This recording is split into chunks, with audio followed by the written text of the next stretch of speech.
They say you got the whole world in your hands, yeah, how you figure that? You mean to tell me I can read one book, live in the present while you fix my past? Ooh, I see it lining up, I see it lining up. I don't know how, I don't need to, yeah, you see it through. Ooh, ooh, ooh. I look to the sky, see the hope is mine, flowers always bloom in the springtime. Soon, and very soon, promises reveal, sun will shine the brightest when it's summer. I think of his goodness, see all that you've made, and see wave after wave of new mercies I see, like a brand new morning. Don't need Starbucks coffee, you supply all my needs, you supply all my needs. You call me out and call me by my name, yeah. Near or far, you call me out and call me by my name, my name.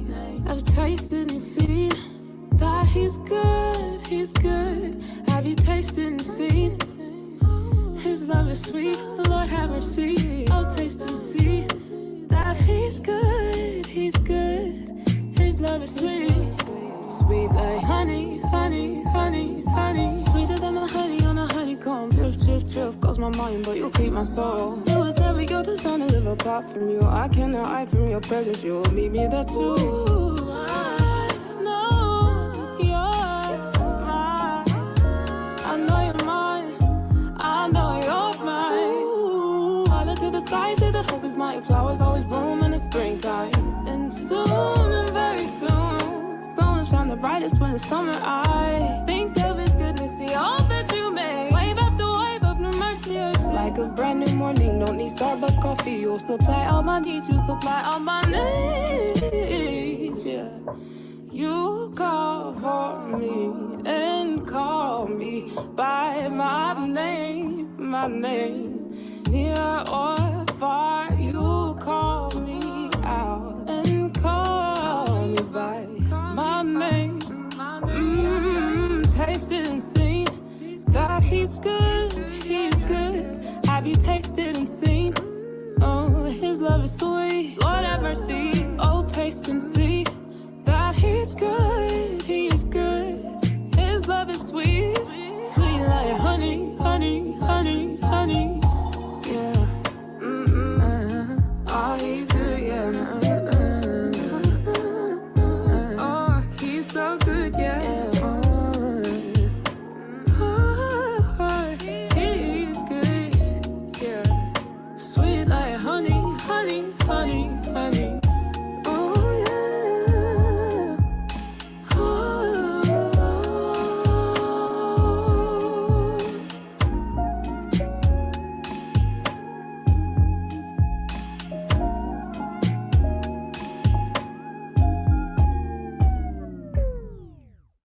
Tonight on Cutting Through the Culture, is Cory Booker vying for the 2028 presidency? I rise with the intention of disrupting the normal business of the United States Senate. Booker set the record for longest Senate speech in U.S. history at around 25 hours. Not to filibuster anything, but to assume the position of representing grievances against Trump. They're writing me letters with words like fear and terror. They're talking about staying up at night and not being able to sleep because they don't have a president that comforts them. Meanwhile, leftist protesters gather in a concerted effort to likewise air their Trump grievances. I haven't seen a demonstration this big in Chicago ever. Like oceans of people. But it looks like this entire square is full. Are these grievances by those who believe ideologically in Marxism to be taken seriously? Also, Trump and his allies double down on tariffs. What I'd like to see Trump do is really aim these tariffs at the villain of the world, which is China. You know, China can't survive. Their economy can't survive if they can't trade with the United States. So maybe it's time to put pressure on them. Now you're probably wondering, what about his tariffs? It's a wild chess move, but it's working. Trump supporters cheer on this move as a play in 4D chess, but there's still an anti-leftist school of thought that is not convinced. How much should people worry about the balance of trade? Somewhat less than you worry about being struck by lightning. Also, this is a man that doesn't need any more screen time than what he already has. But we have to talk about Jamal Bryant's comments, which are low-key rooted in cultural jealousy. I feel bad for the brown people who thought they were better than black people, who are now facing deportation. I feel bad. But are even those who supported Trump shocked about deportations? You got to get scared that people who are not criminals are getting lassoed up and deported and sent to El Salvador prisons. When you do things quickly and you do things aggressively, that's how you get done. But that's also when mistakes get made. Right. And I think a human being plucked out of nowhere and ending up in a country he's never been in a maximum security prison with gang members, seems like a bad thing to happen to me. It's horrific. This evening, we will navigate the nuances of praise and criticism of the Trump administration. Right now, on Cutting Through the Culture.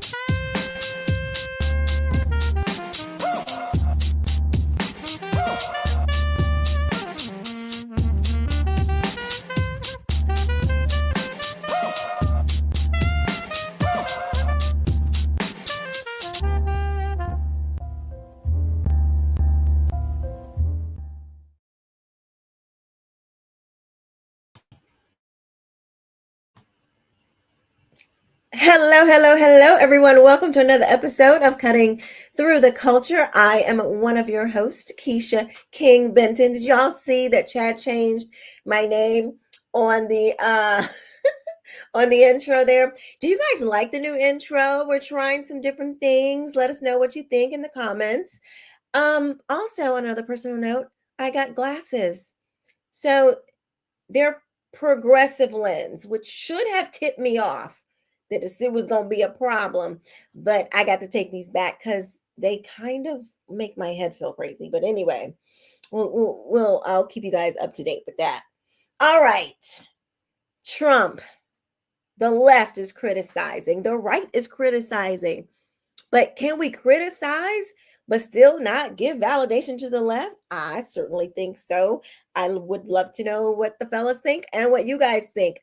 Let's get into this discussion. I'm just going to go ahead and bring everybody on up since we're doing things a little bit differently. So let's just roll with it. All right, let's go. Hey, Blanche. Hi, Chad. Hey, Chuck. Hello. What's going on? How are you guys doing? Doing well. Can't complain. Good.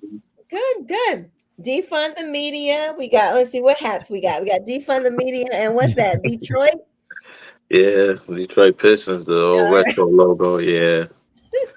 Pistons coming back, Chuck. They're coming back. Yeah, I wouldn't know, bro. Shoot, that's news to me. Are they in the playoffs right now? They're in the playoffs, and they might win a series. They're actually pretty good. Where they at? 7, 6? Where they at? I think they might be 5th or 6th. Really?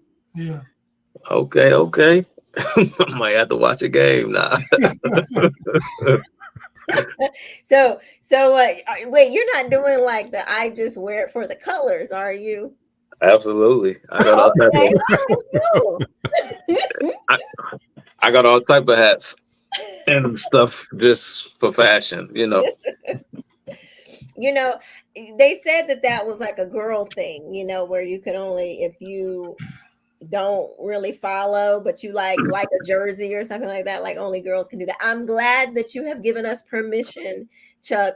If we just like the hat, or actually my husband does not like when women wear hats. Like I have like some hats that have like the American flag on it and stuff, and my husband be like, no baby, no. Does their hat have rhinestones?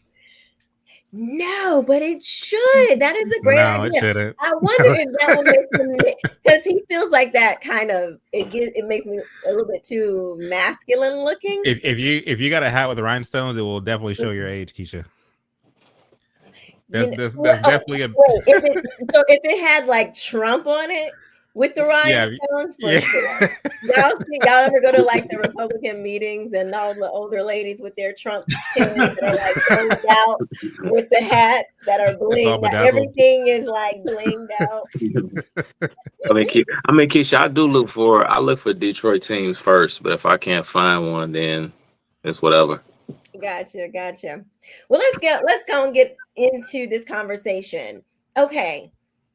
Everybody knows that us conservatives, I think sometimes we kind of like to stick together because, we feel like everybody is coming after us and everything that we do. But at the same time, most conservatives have zero problems with giving people the smoke who need the smoke.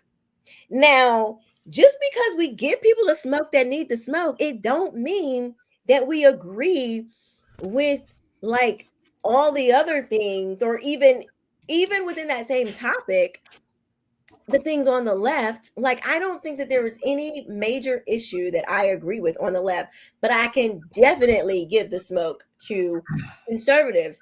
But there's this sentiment growing like, oh, if you criticize, conservatives or anything like that, then somehow that you are like unhappy with conservatism as a whole. You don't like Trump.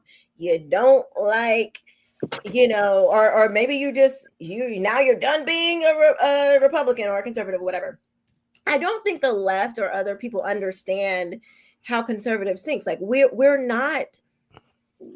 are, one of the foundational things about us is that we're not conforming. Like, we don't want to be a collective. You know what I mean? Like, we don't want to have collective thought. We want real diversity of thought. And I think some people struggle with understanding kind of how, as I say, we don't want to be, uniform. They struggle how conservatives think with understanding how we think. Keisha, let me speak to that real quick because, like, for one, I 100% agree with you.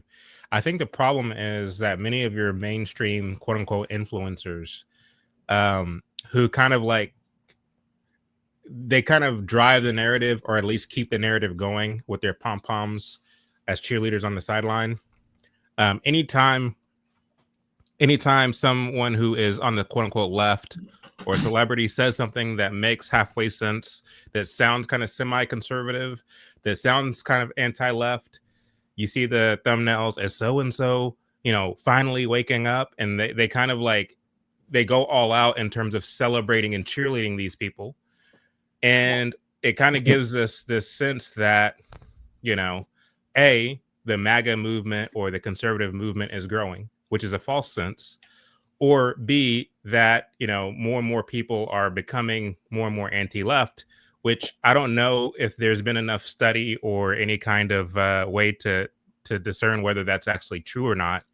But this kind of knee-jerk reaction to give out, content. If what's true exactly? If there is this kind of growing conservative sentiment. I don't believe that that's true. I don't believe that that's true. Okay. But you would think that it's true when you look at, again, a lot of your mainline, quote unquote, conservative influencers who, again, bend over head, who basically go out of their way just to get out content. And they're getting out the very next thing. So-and-so said something conservative. So-and-so is, and it's like, to me, it doesn't leave any room for real discussion. It doesn't leave any room for real reflection. Everybody's not living on social media. I get it. So just because your mainline influencers are having these conversations doesn't necessarily mean that everybody else is having these conversations at the dinner table. However, it does give off this impression that you have this growing conservative sentiment on the one hand, and this kind of declining of liberalism and Marxism on the other hand, which is not the case at all. In fact, I would argue that Marxism is growing more so than conservatism. That is interesting because, well, I think one of the data points, if we're looking for like, research, could probably be like in Florida, where we were, I think we were behind the Democrats as far in voter registrations, like something like 600 something thousand. Now we're like 1.2 million Republicans ahead of Democrats. So, I mean, that's kind of a metric, but I don't think, and I think this is kind of more of your point. But are you not conflating republicanism, and maybe you're just about to say this before I cut you off, but are you not conflating republicanism with conservatism or republicanism with any kind of genuine principled based moral values. Yeah, I'm saying, like, as far as a data point, Right. I think that would, I don't know of any other one that we could use to kind of see who's growing where, because I definitely don't think that just because you have an R by your name in the voting booth means that you are conservative. Clearly. Like, is Trump a conservative? No, I don't think Trump is a conservative at all. I think Trump is like what, maybe 1995 Democrat or something like that. I don't think Trump is conservative.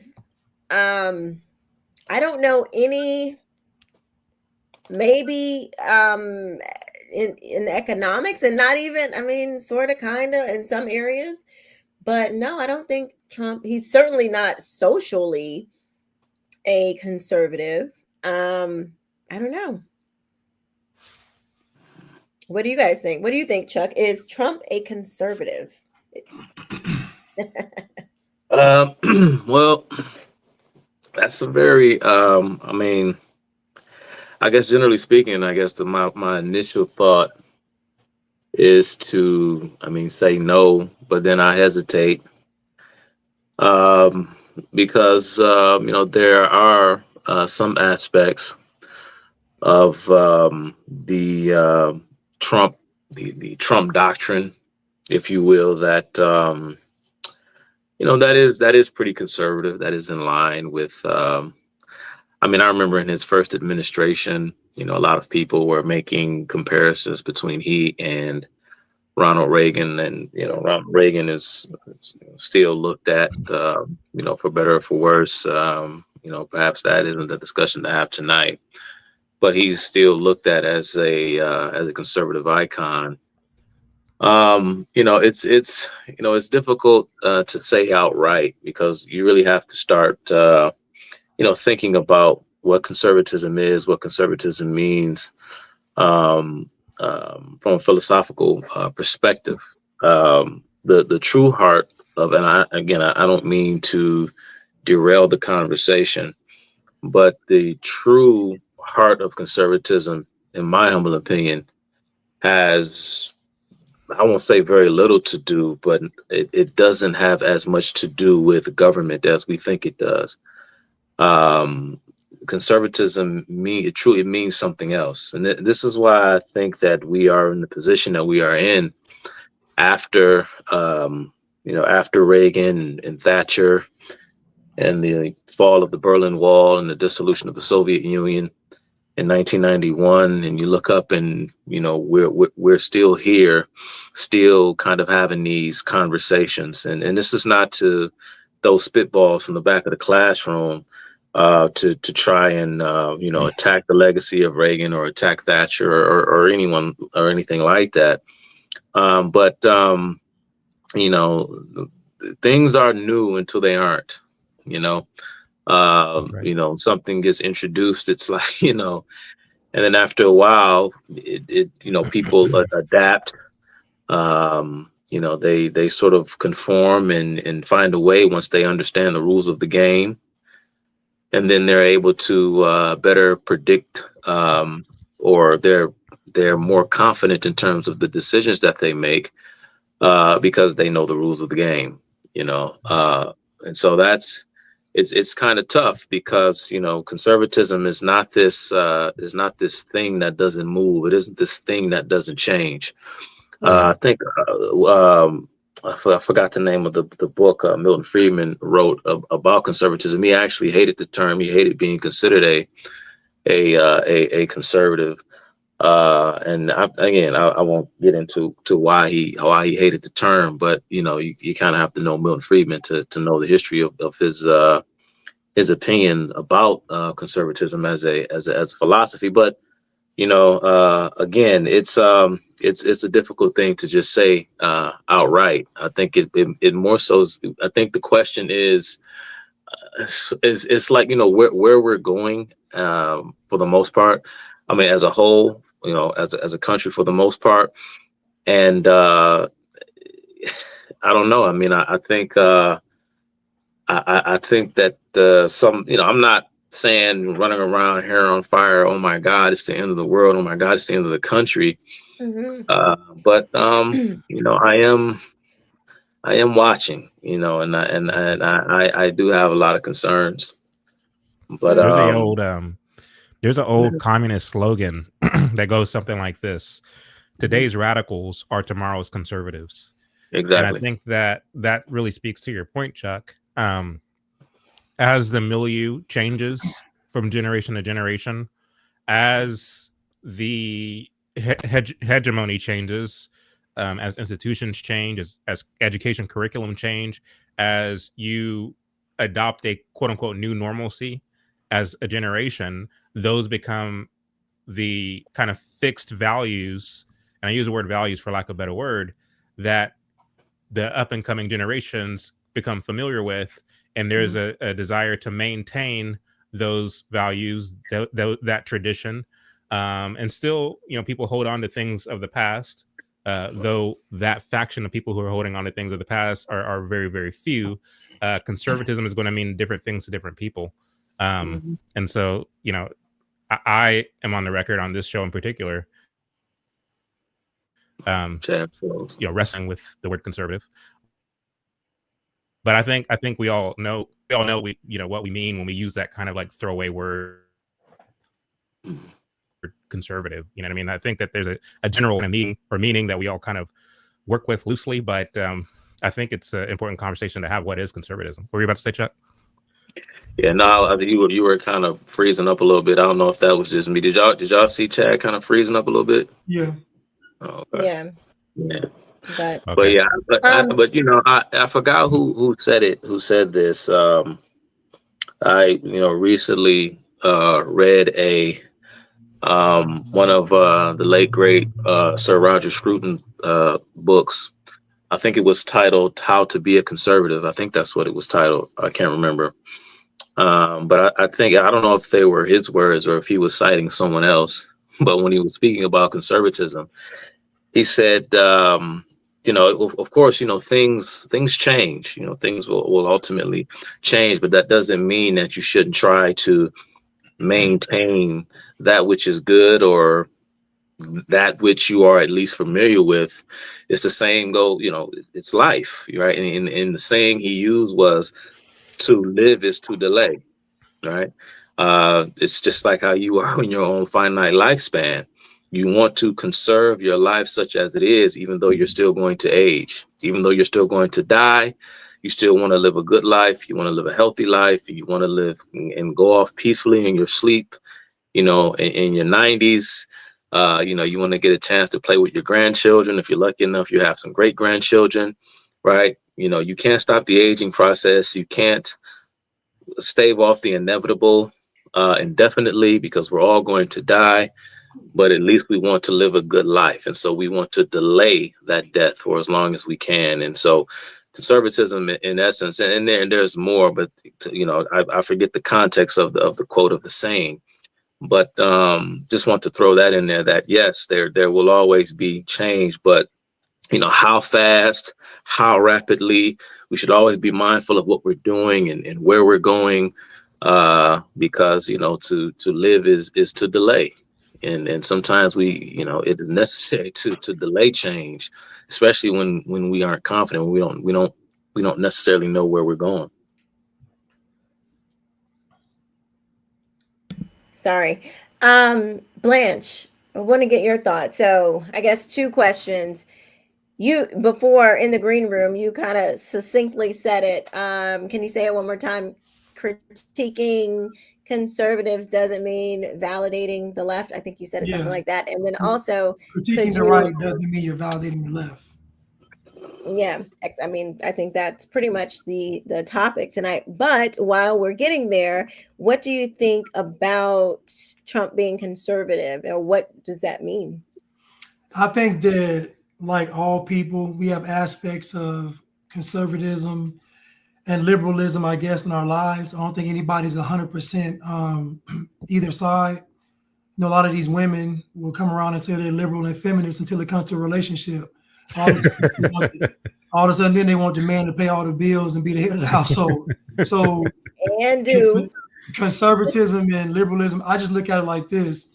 If we took away all these titles, how people act, you would have folks that wanted to be accountable and folks that didn't.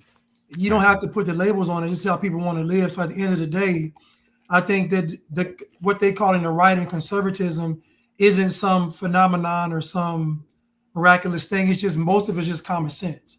Most of it is just decency. It's not even anything deep. So even to praise somebody for having a quote unquote conservative view is like you giving a child a candy bar because they can spell their name.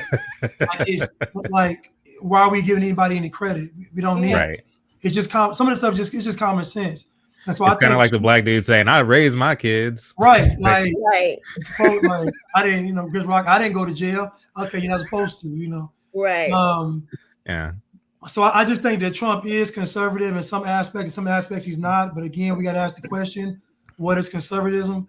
I look at it, me being on this path for about 5 years, I just feel like when it comes to what we want to conserve, to me, the conservation that I see most people trying to do, they're trying to conserve, a decent way of living, just a decent life. The left is not into conservation. They're into destruction. So they're into tearing something down and making something. They're not into conserving. So there are different ideological views on either side.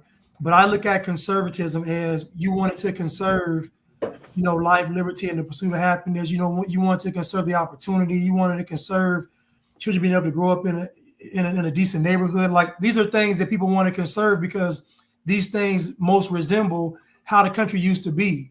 Mm-hmm. The left is like, we want this utopia by any means necessary, and we want to destroy, we want to pillage, and we want to plunder. Mm-hmm. So I don't know. I just think that if we took away these titles, the people would still be separated. You'd have folks on this side that said we want to just live free and reckless, and folks on this side said, now we got a plan to prepare for a better future. So I don't know. I think it's really more or less sort of the character of the person, in my opinion. Right. Yeah, I think so too. I think you can have some. I think, well, specifically on Trump, he has some conservative ways, and I think, like you said, I think most of us have. We have areas where we do kind of venture. I don't know if I have any areas where I'm a lefty though. I don't know if I have any lefty areas, even on the feminist stuff. You pat that head. Not on camera. I mean, definitely not on camera. Definitely not in public. Okay. So I plead the fifth. I plead the fifth dimension. I don't know, Keisha. Okay. I just saw you grab the air. I just saw you do one of them. Excuse me. Listen, hey, Chuck, it's coming out. Slowly but surely, it's coming out. It's coming out. I'll snatch a wig. I will say, oh. I'll do my little party beat. Let's see. Thank you, Jay Bunny. She says Keisha is allowed to have ratchet moments. Thank you. You can have a ratchet moment and not be a ratchet person. Okay, yeah, I have ratchet moments. I dig it. No, I feel you. I feel you.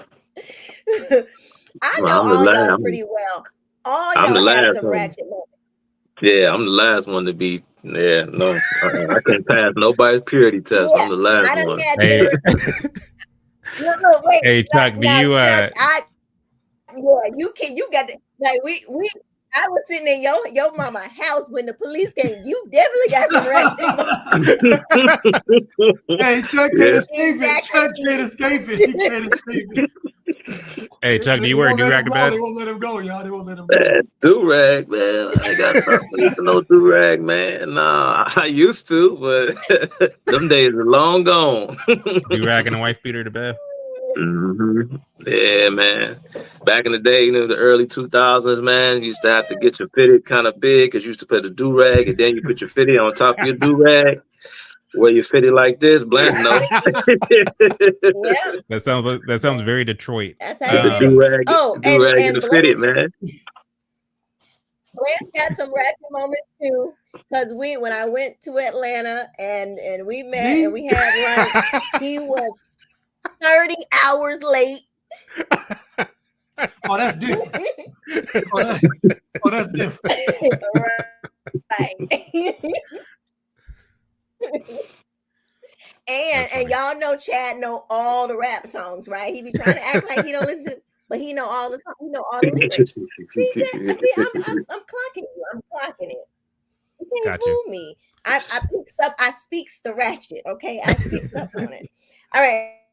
Let's talk about these tariffs, though. The tariffs, many people are thinking that these tariffs are ratchet, okay? Let's play. How much should people really worry about the balance of trade? Somewhat less than you worry about being struck by lightning. Okay, here's a statistic I heard just the other day. Here's how many cars Korea sells in the United States every year.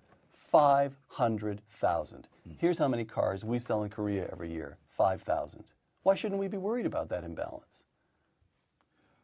I'm not sure why we should.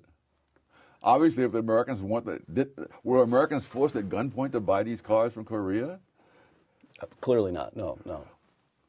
So no problem. I don't see why third parties should concern themselves about it. Unfortunately, this argument was made some years ago in 1930. 1,000 economists took out full-page ads across the country saying, do not put up international trade restrictions. It will not increase employment. It will just set off a new round of retaliation. It was one of those wonderful things in media, like it was a bipartisan effort. The Democratic Congress wanted to pass the Smoot-Hawley tariffs, and the Republican president signed it into law. And it was one of the biggest disasters in the history of the country.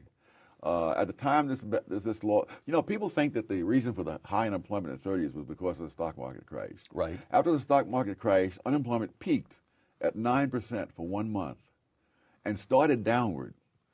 It was down to 6.3% before the federal government intervened.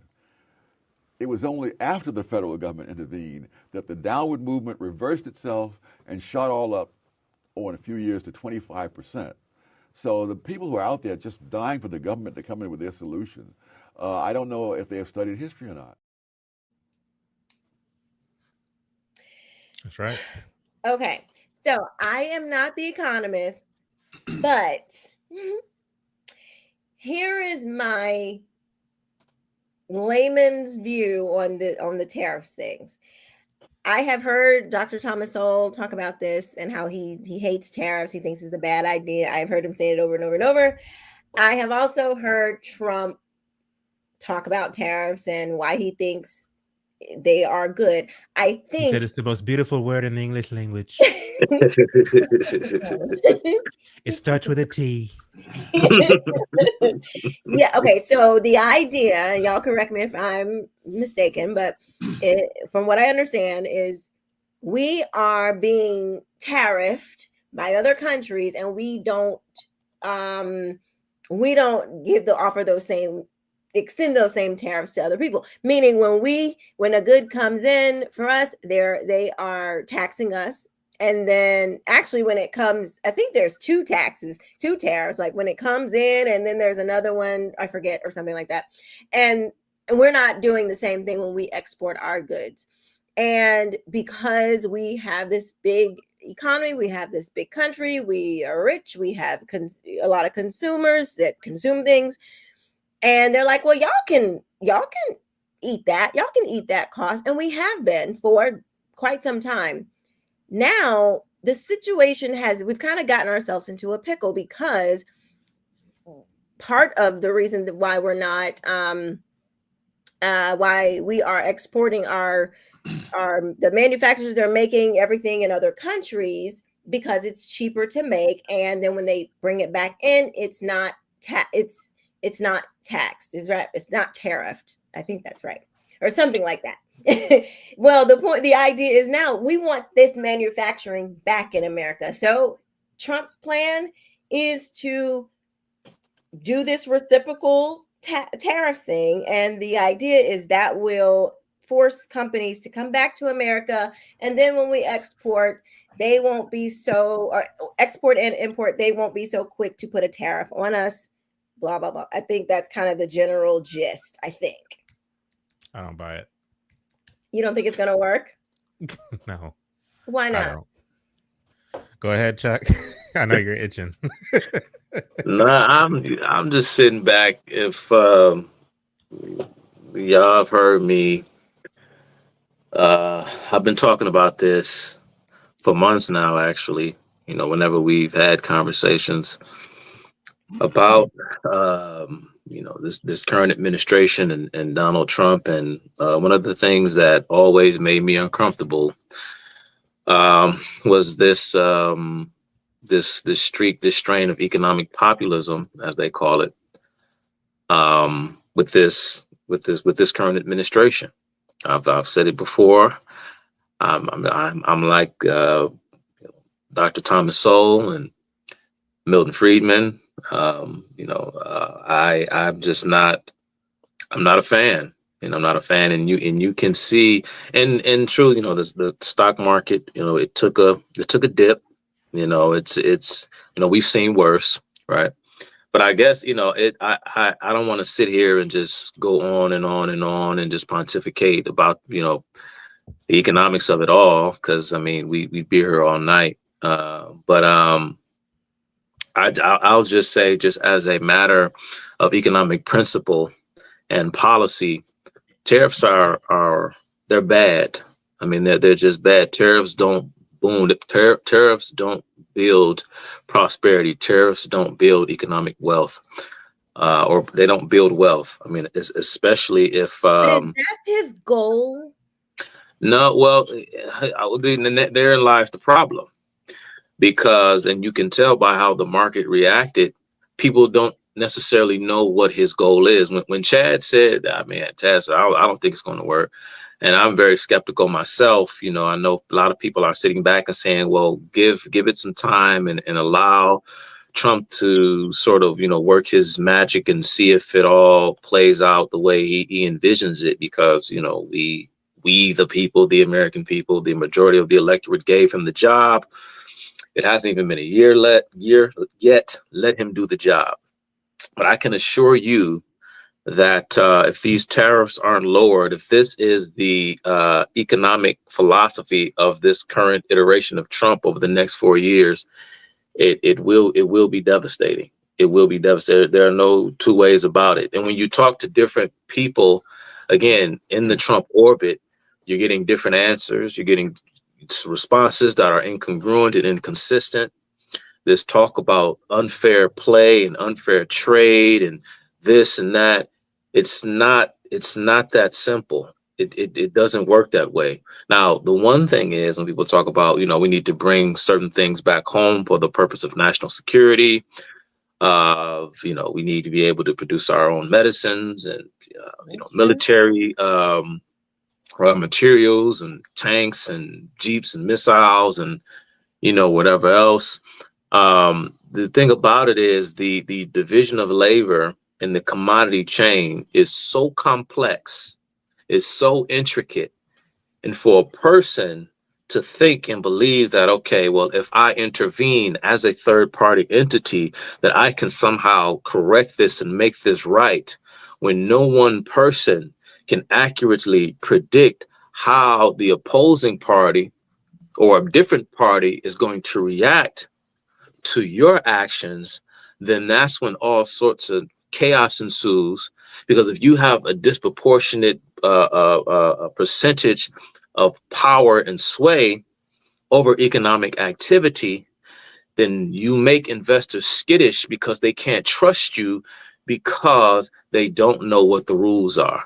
Now, of course, you know, the situation eventually is going to, you know, balance itself out for better or for worse.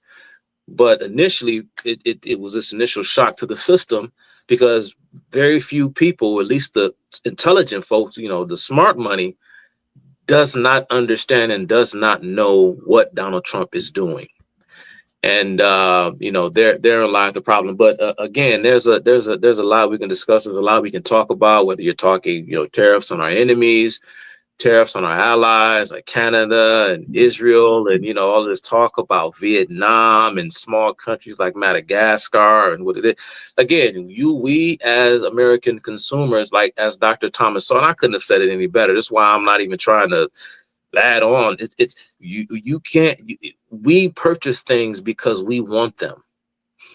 And this it's just, anyway, it's a lot, and it's far more complicated than these little sound bites and TikTok reels and YouTube shorts are making it out to be. Like I said, tariffs are bad for the economy. That's just that. And people say, well, Trump wants to use these tariffs as a weapon of negotiation to try and get trade barriers lower, to try to bring other countries to the negotiating table. This is what we hear often. And then you have people like Warren Buffett. They're putting out their take on it, and they're talking about how this is such a great thing, and then Trump is trying to anyway, I'll leave Warren Buffett's comment to the side. But anyway, I'll let it go. Go ahead, Chad, chime in. Here's an example of one of the rules that you're referring to. Trump is crashing the stock market by 20% this month, but he's doing it on purpose. And this is why Warren Buffett just said Trump is making the best economic moves he's seen in over 50 years. Now, here's the secret game he's playing, and it could make you rich. So why is he doing this?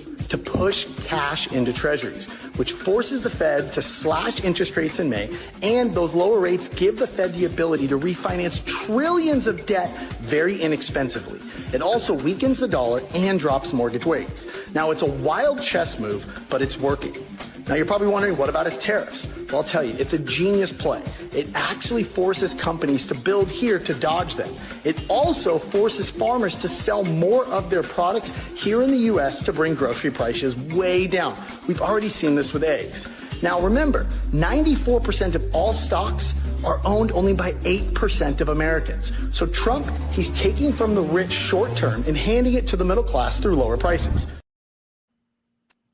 See, that's what I'm talking. It's like stop. After every sentence, I just want to stop and pause the video and just dissect it and run it through and properly try to interpret and equate and just deconstruct what he's saying so I can get a better understanding of it. He's talking about bringing one part of the reel. The person said growing food domestically or having more of our foodstuffs produced here. First of all, a lot of these assumptions that we have about the vulnerabilities of the American economy are just false. These are false. This is just bogus information and false statistics. And another thing I hear all the time, Trump has said it, people in his orbit.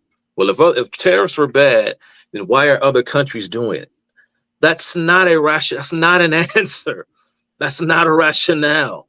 That does not make sense. It's just anyway. Yeah, Chad. Yeah, that's one of those reels that I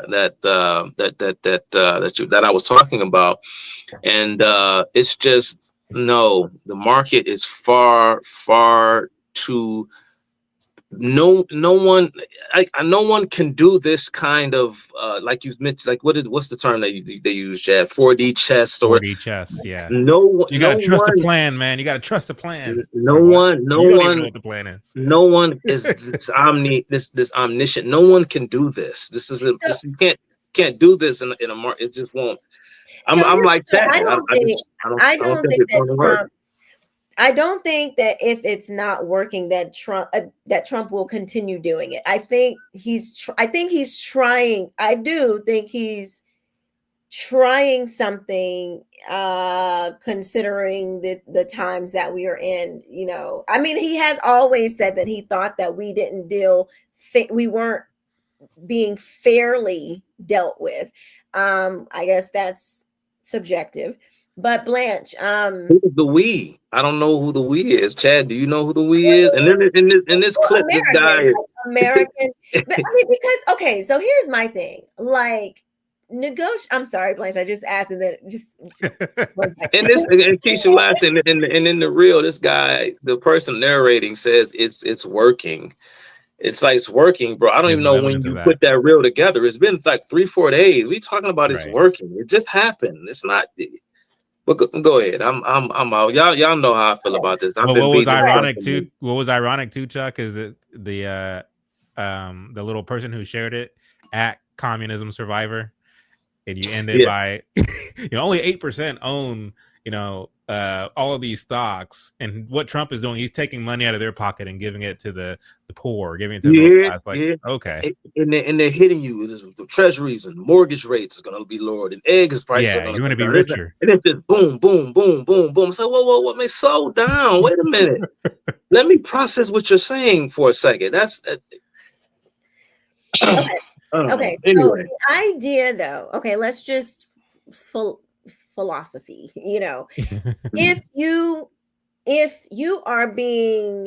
If somebody's dealing unfairly with you, you're in business and they are charging you, I don't know, 5% every time you sell them something, but you don't charge them. There's no tax on when you buy something from them. Okay. The idea is, if you are if you're the person with the leverage, then you can afford to say, I don't want that deal, because you need me. You need the United States to buy your stuff, because we the buyer. We got a lot of consumers. You need us to buy your stuff. And I'm thinking the idea is, if we are you're not going to have a market as big as us. So we're pushing back on you, charging us these astronomical prices to bring in your things. And I think that is the idea. But Blanche, what do you have? It's a leverage play, and it's going to work because America is the number one consumer. So these countries, they can play around and say they're going to do this and that, but at the end of the day, whatever they do is going to affect their economy. They're not going to do it. It'd be different, like Thomas Sowell said, Americans buy what they want. And as it so happens, America wants what other countries have. And these countries' economy is dependent on what Americans want to buy. So at the end of the day, the media can do all this stuff, and we can, do all this stuff. At the end of the day, money talks. And the American consumer is the driver. So Americans have an insatiable appetite for buying all kind of ridiculous stuff that these countries make a lot of money off of. So I don't think it's a moral issue where we got to be treated fairly. I think it's just a leverage play. I think it's a leverage play for America to be in a certain position. I don't think it's all of this taken from the rich and give it to the. I don't think it's any of that. I think it's an opportunity to have leverage. And at the end of the day, Trump had tariffs his first term, and Biden kept them in place. So this tariff stuff is nothing new. It's just sensationalized by the media. But at the end of the day, no matter what anybody says, the American consumer is buying stuff all around the world. These folks in other countries aren't buying stuff all around the world. That's what we do. So at the end of the day, we're the one that hold all the cards, because we're going to buy. Even when we don't have, we're going to buy. Even when we're broke, Americans are going to buy. So the slogan, hurry up and buy, that's what we do. So these other countries, they can say what they're going to do, and we're going to buck, but at the end of the day, you're not. Because if we don't buy your product, you're done. Thomas Sowell just told you, or the other guy, the clip said, Korea sends 500,000 cars to America. America sends 5,000 cars to Korea. But the issue is, how much of the car is made with American part? Like it's nuanced in everything that's going on. There's a tariff faction. It's not just tariffs this and that's just it. There's a lot of nuance in what we're talking about. Mm-hmm. But to me, at the end of the day, America is the number one consumer. So if these countries say we're willing to sacrifice our economy to make sure to prove a point, I don't see it happening. I just don't see it.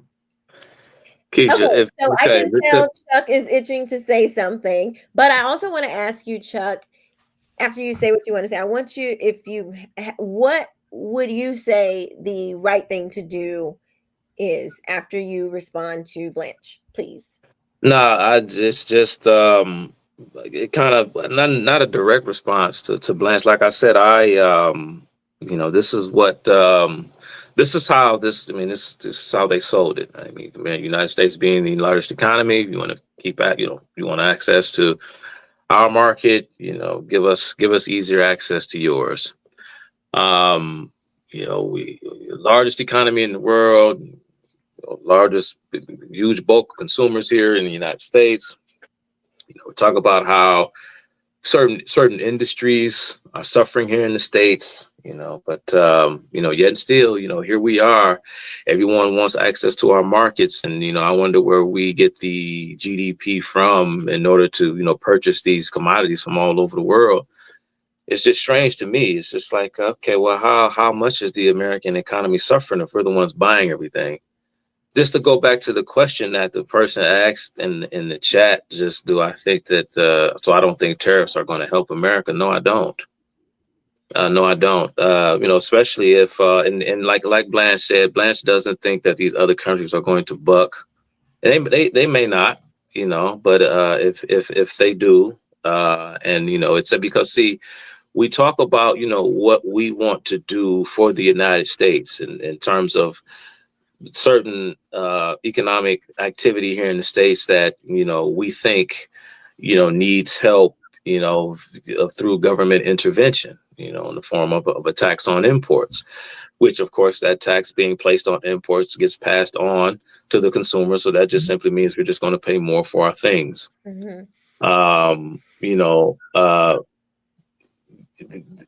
What happens in the United States isn't simply, especially when you're talking about economics, isn't simply about what goes on in the United States, because other countries have a say in this too. So as much of talk about the Trump administration has a plan. Well, what if other countries don't want to cooperate with your plans? It's a gamble. It's a gamble. It's a risk. Yeah, and like I said, money don't make money. That's what they say. It is a gamble. It's a gamble, and that's why I'm not saying, I'm not sitting here regretting my vote and saying, oh man, Trump is a this and that.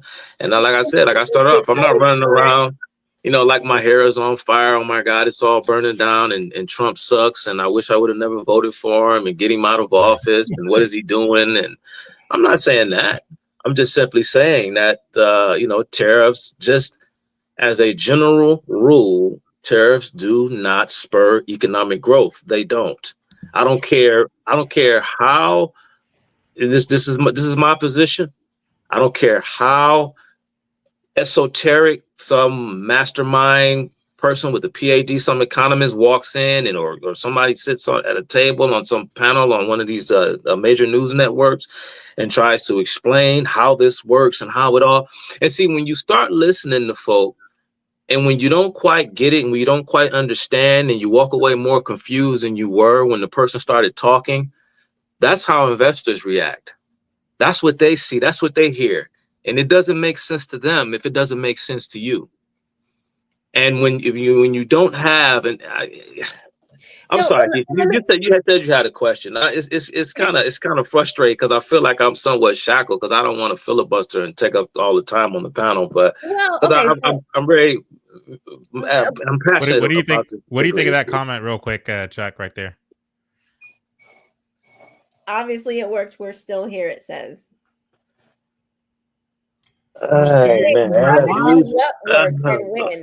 We're alive. What we still hear me? What does that mean? I'm curious.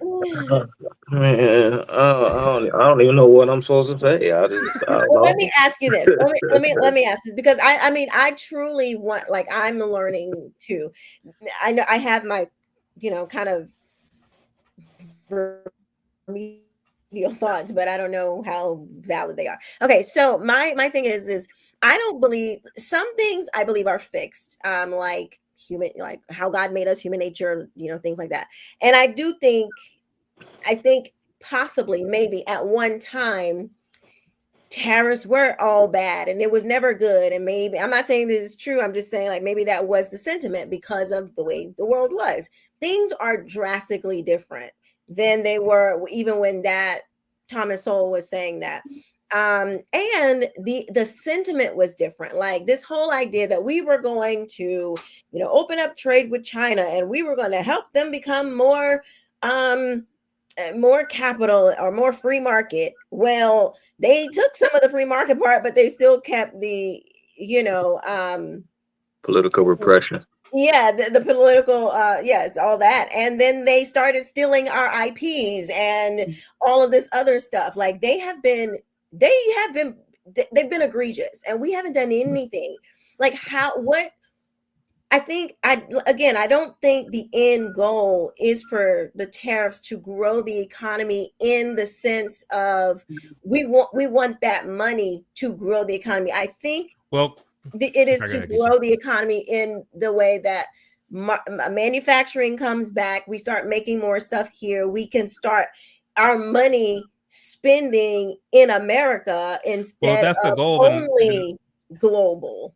If that's the goal, then tariffs is not the way to go. Deregulation. Okay, so because regulations cost money because businesses have to now comply to these regulations, and that money has to come from somewhere. And so, if Trump really wants to bring manufacturing back to the United States, the way to do it is to roll back some of the reasons, if not all of the reasons, why they left in the first place. The economy in America is abysmal because of inflation and all sorts of other things that are the result of overregulation, vis-a-vis, dating as far back to, I would argue, the Hoover administration, the latter part of his administration, which FDR kind of took the baton on and kept it going, this overregulation. But even before that, the 20th century is chock full of both Republican presidents and Democrat presidents imposing more and more regulation. And naturally, you see a large exodus from the business community out of the country to other, to sunnier horizons, as it were. And so, again, the way to do it is to roll back the regulation, not to impose these mass tariffs. And Trump is, but of course, I'm not a billion. Also, is he though? Well, I mean, he certainly did in his first administration, and I mean, I know he's done a lot, but I don't know if he's tackled I don't know if he's. It has to move through the legislature to enshrine it into law. But when you have one person in Trump, and I know he's being advised, it isn't just him, but therein lies the problem. I repeat, people are in the dark because they don't know exactly what he's doing. Yes, people say, and someone put in the comment that tariffs aren't for economic growth, and they're right. And so people say, well, why is he, why is he doing it? And then you hear the explanation and you say, okay, well, maybe this is like a short-term kind of thing in order to entice other countries to come to the negotiating table. And when we say negotiating table, I mean, that can mean a lot of things. I'm not concerned about trade deficits or whether we export more, whether we have a trade surplus. I'm not concerned with that. That's all bells and whistles. That means nothing. That doesn't tell me anything. When you go to I don't know. I mean, you go to your local grocery store or you go to a local gas station. I mean, you may paying for gas, you're paying for food or whatever. But I mean, I aside from that, I mean, what are you actually, I guess, giving them or trading with them in a way? Because if if you're taking the monies that you earn for a service, if you have a job, you provide a service for someone else, and you're taking that money as a stand-in, so to speak, or as proof that you have to quote Dr. The late, I think he had a doctorate. I'm assuming he did. Walter Williams, the late great Walter Williams, the other great economist, when he says that your monies represent evidence of a deed done for someone else. And so you go to your local grocer and you say that I deserve to have that thing on the shelf because this money is proof that I did something else or I did something for someone else. Well, then, there you have it. But you're getting that thing from them. But you didn't do anything or produce anything for your grocer. You gave them currency, you gave them money, but you didn't give them something that you made, something that you grew, or something that you performed a service for someone else.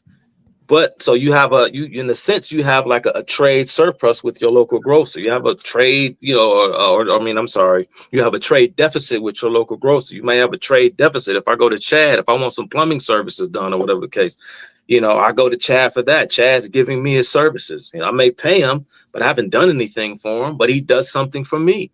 Same thing when you buy something from overseas. They may be in another country, but they're providing you with a good and you buy it.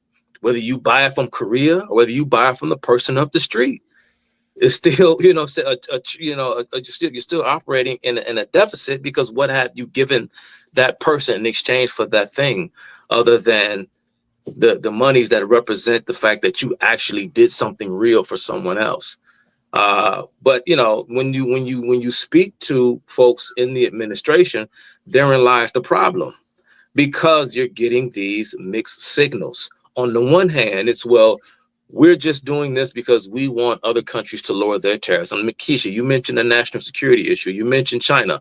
I'm all about, you know, acting in a hostile nature towards China, but I'm not in favor of these hostile measures, you know, towards our allies. Mm-hmm. You know, towards countries that didn't even have. I mean, they had almost no tariffs on their goods, and we slapped the tariff on them anyway. And so the problem is no one is not the people who matter. The people, you know, and I saw somebody in the comment talking about Main Street and Wall Street and stuff. People do not know, or they aren't confident in what President Trump is doing, because they do not know the rules of the game. And again, it'll it'll balance itself out when people adapt. But if he keeps on doing these things, and people just have to keep chasing their tails, not knowing exactly what's going on and why it's happening, people are going to tighten, right? They're going to tighten up on their assets, and the money won't move. The money won't go, because people are skittish. Because they, you know, that's what happens when you make these kind of moves. People get scared. People get afraid. They don't want to do things. They don't want to buy things. They don't want to buy homes, because they don't know what the mortgage rate is going to look like a month from now, 2 months from now, 3 months from now, when they get ready to purchase their home. Now I'll just keep renting, or I'll just stay where I am, or I won't put my house on the market. I won't do this. I won't do that, because people don't know what's going to happen next. But on the other hand, Chuck, we've been doing what we've been doing since before Trump, you know, for quite some time. And yes, the markets have, you know, fluctuated, as markets do. Right. But they haven't, people are making less money. Like the money, like wages have not risen. Everything else has gone up, but wages haven't risen. So it's like people still feel very unsure about the economy, you know, since back in like 2008. Like I don't feel like people still I think people still feel a little like, ooh, what's going to happen, because of all these major financial blowups that we've had over the last almost 20 years now. I reject that premise, though, of wages going, you know, prices going up, but wages remaining the same. Like, I understand the premise, but usually that's followed by, thus, the government needs to do X, Y, and Z. When the reality is, the reason why prices are going up is because of government action in the first place. When it comes to wages going up or not going up or staying stagnant or whatever the case may be, that is a transaction between employee and employer. It has nothing to do with the government. What happens with the minimum wage? Well, I don't know about that. Okay, but because we just talked about regulation. So if a business is being regulated, like if they have to, I'm saying it shouldn't have anything to do with what, you know, but go ahead. I'm sorry. Okay, sorry. Well, I was just going to say, like, if a business is being regulated, right. Yeah, I agree with that. You know, then you can't pay what you would normally pay. Mm-hmm. You know, probably what you want to pay good people to come and work for you, because you got to pay all this money just to get into the market, you know, because it's stupid regulation. That's right. Whatever. And that's the point that I'm making is the problem if the issue is that the wages aren't going up. Look at Chuck. You know what I mean? Did you see a comment, Chuck, or was it something I said?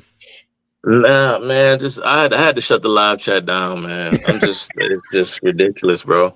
Let's actually, again, you just do these retaliatory things again. And when you talk about domestic businesses, domestic production, when you have this and when you set off this chain reaction of tariffs, like I mentioned, it's not simply about what we do domestically. Other countries have a say.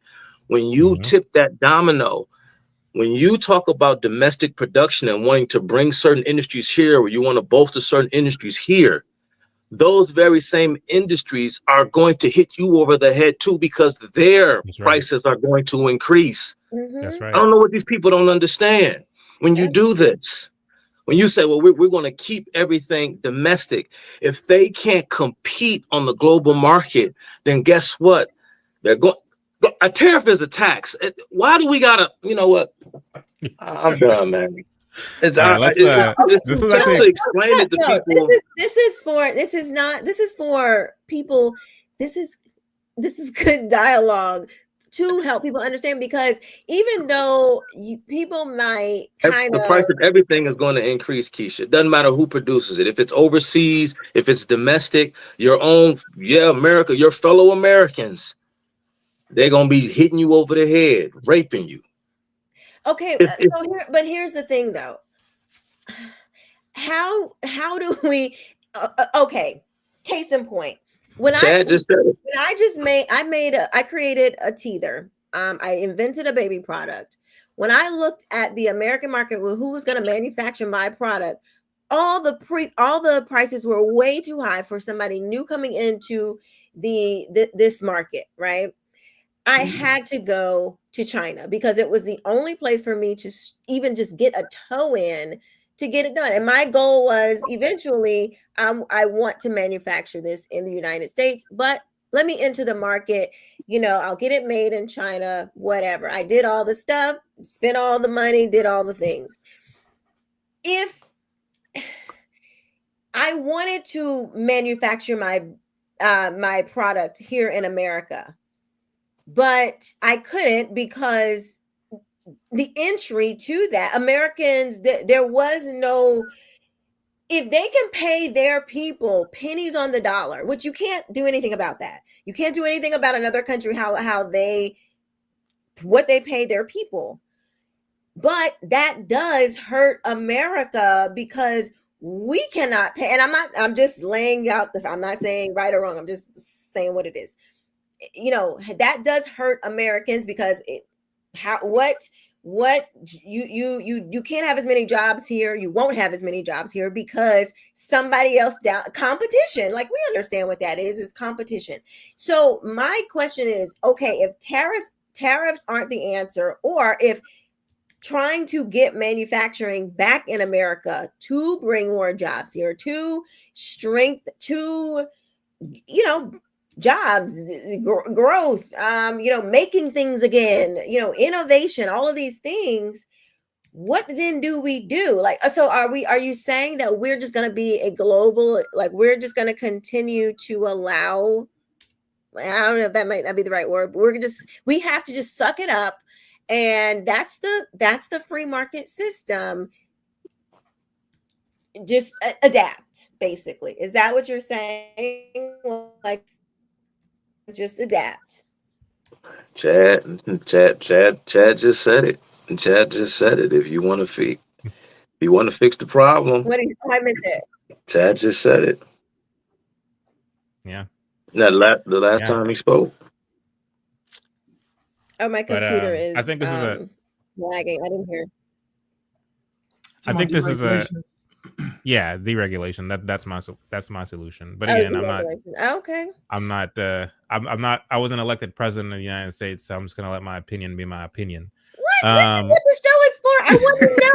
I'm looking for information. I'm asking. No, you're not wrong for asking, Keisha. But to Chuck's point and to my point earlier, again, I just don't buy this notion that oh yeah, this is to bring manufacturing back to the United States and to make these other countries pay their fair share. It's like, if you really are about America first, if you really are about like re-energizing the American economy and the American spirit, then you would basically roll back all of the things that made America not America. This over-regulation that made us pretty much, for all intents and purposes, a kind of Marxist country. I mean, to put it bluntly, you know what I mean? And the thing is, the more regulations that we impose, the more unbearable this country is to live in, economically speaking. And so it seems like the simple solution. And again, Washington, D.C. is not a place for simple solutions. It just isn't. Doesn't matter if it's a Republican president or a Democrat president. We don't, to Chuck's point earlier, we don't know what Trump's real intentions are. What we're told is that he wants to put America first and make America great. And I guess this is one of the ways that he's trying to do it. I don't agree with it. I don't see which, and you saw somebody in the comment section earlier saying, well, tariffs aren't the end goal. It's just part of a tactic to get to the end goal. And it's like, I've heard that before, on a number of occasions. But again, so basically, maybe we should table.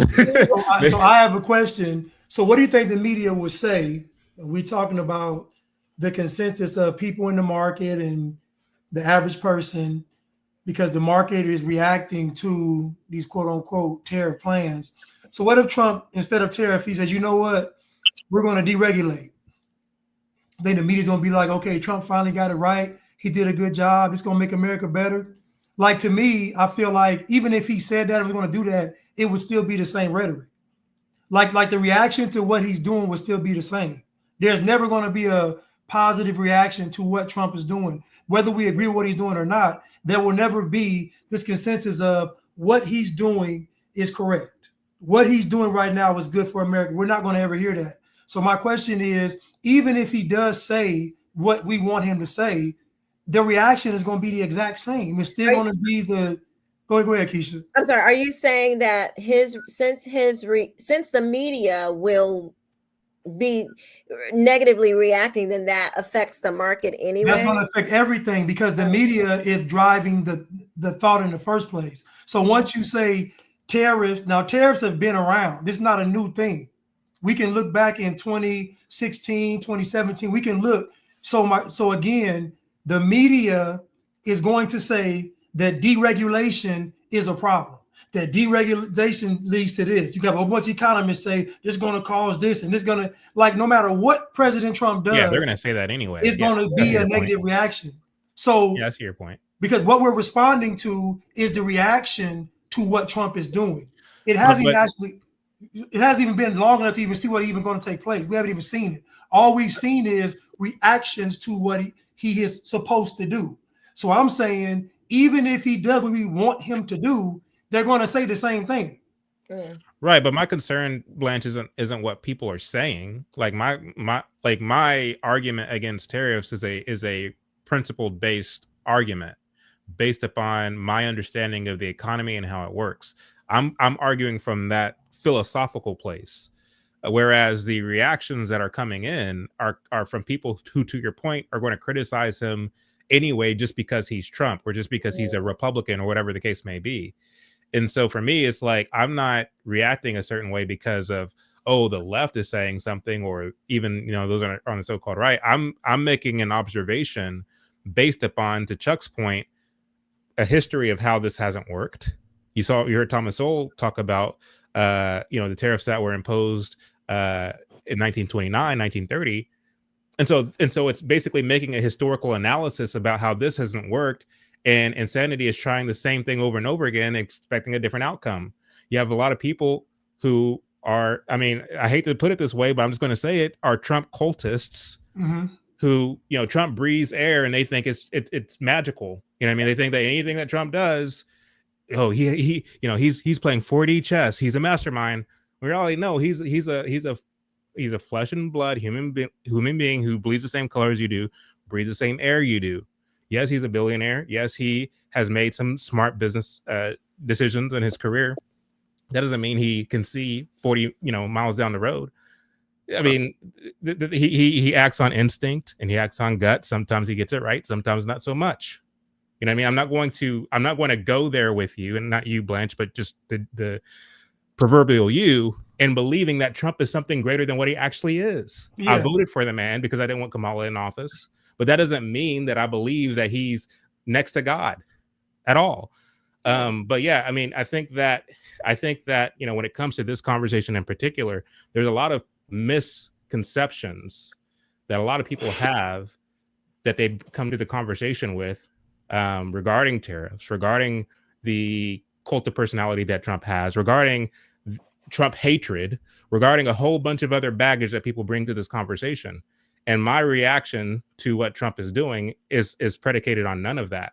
It's merely predicated on the fact that I don't think tariffs are a good idea. Yeah, no. And so again, this show is not the consensus. I'm saying that people are reacting. Their reactions to what Trump is proposing, even the proposal, is real. It's not like an opinion reaction. It's a reaction to where people are going to start doing A, B, C, and D in reaction to what they believe is going to happen. And we don't know whether it could work, it could not work. We don't know. I'm simply saying that even if Trump does what we want him to do, it's still going to be the same thing. Like they're still going to do the same thing. So do you think, this last question on, and then we'll move on, but do you think that if Trump, started just deregulating all the things and the media did what they are going to do you think that, because a lot of people are saying that it's not working because of the stock market, I don't think that that is the only measure that you can take, but do you think the stock market would have done, like, what do you think the stock market would have done, I guess, if he regulated instead of did the tariffs? Then, I mean, you'll see a bunch of new businesses, you'll see a bunch of new startups. I mean, all you have to do, you talk about history. If you want to go back to the late 20s under Hoover and FDR, if you want to know what tax cuts and deregulation can do, look at what Reagan was able to do in the 80s and into the mid 90s. I mean, the Reagan boom lasted for almost 20 years. And they would happen, it was exactly what Blanche was talking about, what they would say in the media, right? The mass of the media, the majority of the media is left wing. Our Marxists, we know this, and what they'll say is the same exact thing they said when it came to Reagan and, this term voodoo economics or trickle down economics, or wherever you talk about tax cuts or deregulation. They talk about how, the wealthy in the world, the millionaires and the millionaires and the billionaires, to quote Bernie Sanders, all what they do is they take their money and they just simply sit on it. They just hide it. They put it under their mattress. They take it out back and do what the Joker did in The Dark Knight. They just burn it, right? Because if the government can't get their hands on the monies of the wealthy, well, then how are you going to get your fair share? Because they don't do anything but go around and fly on private jets and live lavishly on yachts, and they couldn't care about the little guy. And so whenever you start talking about deregulation and tax cuts, what you're talking about is you're talking about the undermining the influence of government, particularly the influence of government into the private sector. That's when those who make their money, right, in government, that's when they start to have a fit, right? Because now you're cutting into their share, right? Their fair share.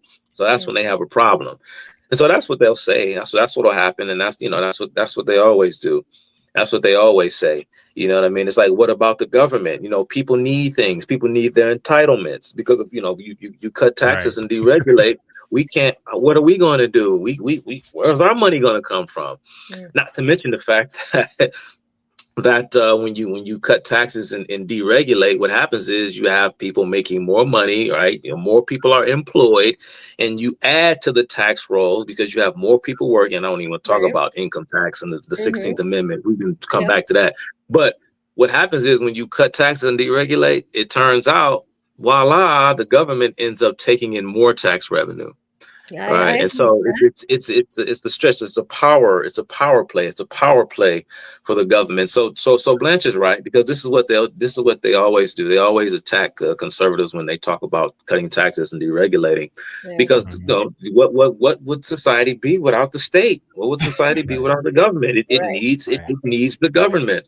And just lastly, man, and I'm kind of burnt out by this stuff, because it like, again, it's not something that you can just take on and just unpack it in a couple of minutes, because it doesn't work that way. Very complicated. This is why this kind of stuff, because it's too complex. The economic is too fluid. When people talk about, well, we need to bring certain industries back and do certain this and do. It's not economics. It just doesn't work that way. Would you? I mean, should we bring back? Should we bring back horses and buggies? Oh my God! Uber. Yeah, we don't want it. Uber. Uber and Lyft and I mean, all those poor taxi cab drivers and other. I don't know, maybe they still have taxi cab drivers in New York City. I haven't been in a few years, but I mean, my God, I mean, what we do without taxi cabs, poor taxi cab drivers, how are they going to feed their families? And we need to it's just human beings. You cannot put human ingenuity and the human imagination. You can't put it in this kind of box or think that you can adequately predict it and try to regulate it. When you talk about bringing manufacture back you don't know, because we human beings, we're the ones who have to do these things, because we are the driving force of the economy. We build the wealth, we create the jobs, we do the jobs. You have no idea what people are going to do. You think you think you may know what they're interested in. You may think you know what they want. You think people want to work in factories and they want to do this and do that. You have no idea what people want, what they want to do, or what they're willing to do. You have no idea.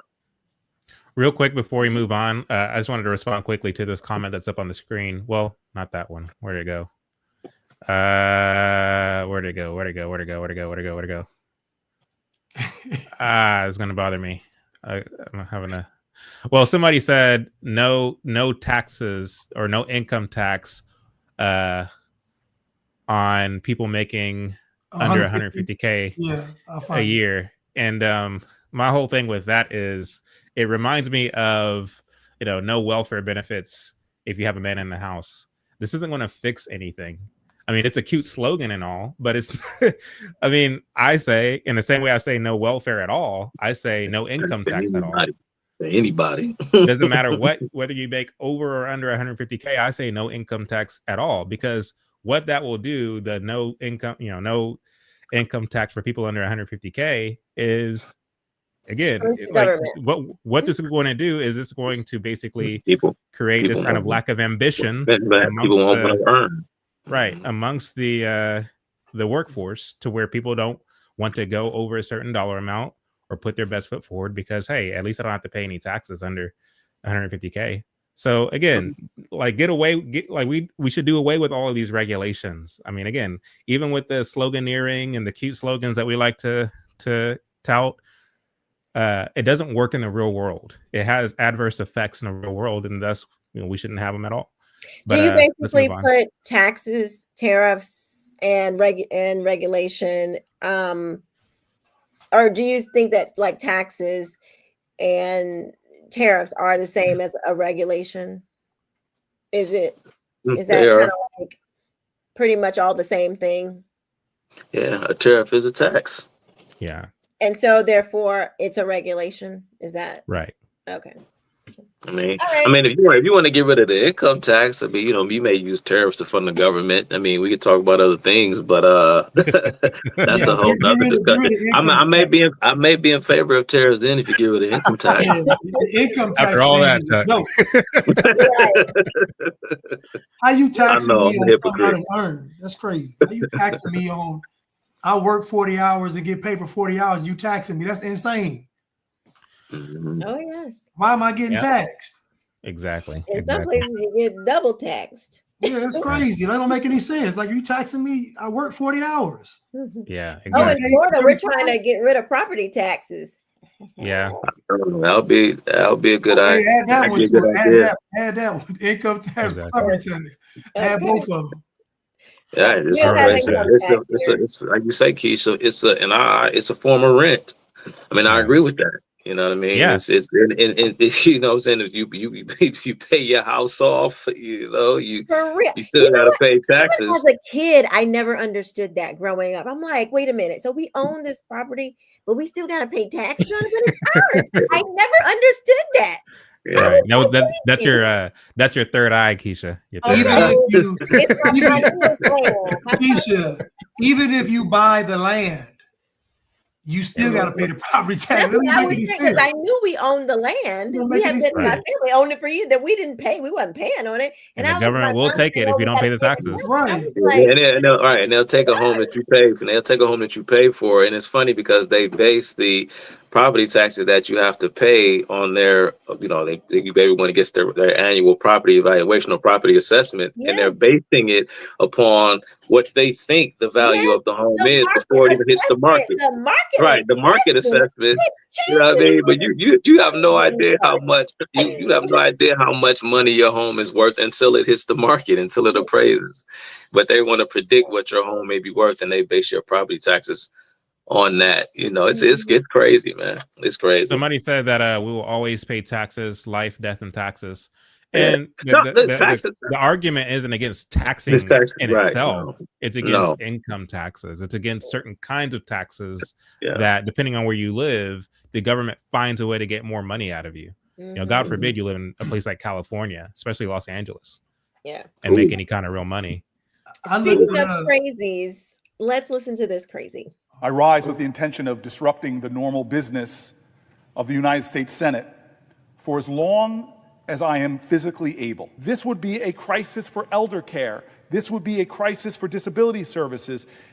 What it is, when a nation isn't taking care of its elders, it's a crisis of our national character. Why are so many women dying in childbirth and in the postpartum period in America? Shameful. They're writing me letters with words like fear and terror. They're talking about staying up at night and not being able to sleep because they don't have a president that comforts them. You don't need more tax cuts. And we as a society have an obligation to each other, to those farmers, to those rural folks, to the cops I stood with at the funeral of one of their colleagues in Newark 2 weeks ago. Our Social Security offices are being closed already. And the question of why, under the guise of efficiency, but you're hurting our elders. I've had farmers from New Jersey to Texas coming to my office about this president freezing contracts that we approved in a bipartisan manner, putting them in financial crisis. Does the wealth of our people, we have more billionaires than any other country, does that speak to the greatness of our nation? No. I think the things that speak to the greatness of a nation is how do we take care of each other? This is a moral moment that more Americans need to stand up and say enough is enough. I can't stand him. Basically, if you have more poor people, that would be great. No, hey man, what's up with that suit? It's silhouette. It ain't fitting him. Well, no, Did you notice that, Blanche? Yeah, he got it big because he's fat. He got hips. He kind of big, so he got a big suit to hide his shape. He got a bad shape. That's why he got that big. I don't know why I thought Cory Booker was like a slimmer dude. Two for $100 suits, them just. So to give you all context. This man stood up there for 25 hours on the Senate floor giving a speech, and it wasn't a filibuster. He wasn't filibustering. He was up there to basically protest Trump, to protest the fact that Trump is slashing welfare benefits and that he's cutting into Social Security, even though Trump says he wants to say, I want to save your Social Security. I want to save your Medicaid and your Medicare. So Trump, he's not exactly a principled, like, but he's not exactly anti-welfare. He's told you on a number of occasions on the campaign trail, and now that he's president, that he has no intentions of getting rid of welfare. He says he wants to save Social Security. He just doesn't want the illegals to have Social Security, says Donald John Trump. And so the fact that you have Cory Booker standing up there for 25 hours, which is the longest speech that anyone has ever given on the Senate floor, 25 hours and 4 minutes to be exact, grandstanding. And the fact is, it's like, imagine 25 hours of Cory Booker. I mean, I can't stand 3 seconds of Cory Booker. He's just a cringy. And I know people say I'm cringy, but Cory Booker, I would say, is far cringier than I am. Just in the way that he delivers his points, just in the way that, I mean, everything about him is just weird, you know, just a very strange dude. Somebody said that he used to play football for Stanford, that he played college football for Stanford. I can't see it. I just can't, you know. When I first seen that story, I thought it was a typo. When I said Cory Booker gave a 25, I said, wait, I had to do a double take. I said, what? I thought it was. I said, this can't be. I said, nah, it's a it's a typo. The editor didn't catch. This ain't right. He didn't sit up there for 25 hours. Do you all think that he's basically trying to put himself up as a front runner for the 2028 Democrat presidential nominee? Possibly. He's going to run. Now, I don't know if he runs in 2028, but he's eyeing it. He's eyeing the presidency for sure. And that may have had something to do with it, but I can see he's going to run. I see him running. You have to be possessed by a demon to talk for 25 hours. like you have to be possessed to speak. There's nothing that you could talk about for 25 hours straight, and it makes sense, and it's just impossible. There's just no way to do it. And then I saw him get a little tired. He got on that podium and started leaning on that podium. I thought I was gonna break. I saw him get a little tired, but then he got his second win. But to talk that long and whine and complain, and it's demonic possession.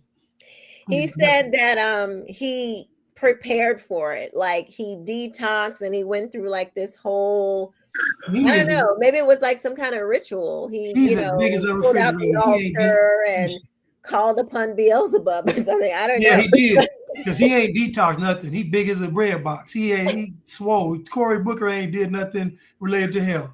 He probably That's so funny. Okay. I've never seen him like full scale like that. I'm like, Cory, but you look. Why you so? He got a bad shape. Yeah, he got a bad shape. I thought maybe he just had a bad tailor. I thought he had a bad tailor job on the suit. I thought it was. I'm like, well, Cory, he says he doesn't smoke. He says he doesn't drink. He says he doesn't eat meat. That he's a vegetarian. Oh, you know he's fat. No, that's a red flag. He says he's a vegan, actually. Yeah, vegans always. Yeah, they always fat. Yeah, he a push body. That he only drinks water. Wait, Blanche, are you vegan? No, I'm not. No. First of all, hold on. Hold on. Time out. If y'all believe that Cory Booker only drinks water, you are out of your mind. You out of your mind. That man is built. Somebody said he built like a single mom or something. Listen, there's no way that Cory Booker is no. Somebody said he built like Marvin Sapp. Both are shaped like whales. Right. He ain't, man, stop. Stop. Him and Marvin Sapp was trying to lock people up. Cory trying to lock him up in Congress, and Marvin Sapp trying to lock him up in church. All right, let's get to this Joe Rogan clip because we're moving along here tonight. You got to get scared that people who are not criminals are getting like lassoed up and deported and sent to like El Salvador prisons. I read some story. Was it Glenn Greenwald? It was. Yeah. The gay barber guy. Yeah. It's scary, man. Is that true? Is that story accurate? With a bunch of these Agua guys, allegedly they got at least one guy who wasn't a criminal, who was just a gay barber who I think, according to the story, came here legally. When you do things quickly and you do things aggressively, that's how you get done.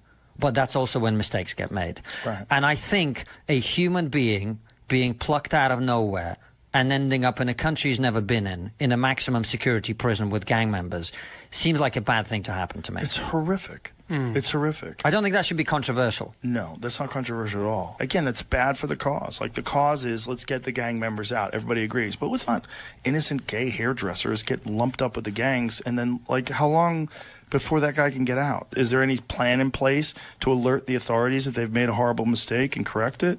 Well, if you think about it from a government perspective, and this is where I think it gets quite sinister, is once you've done that, the incentive structure is never going to be to admit that and deal with it. The incentive structure is to say nothing, to cover it up. So how do we know that the gay guy didn't want to go to the male prison? Like we assume that he assumed that he got snatched up, but it seems like to me he put on the bandana and said, "I'm with the gang."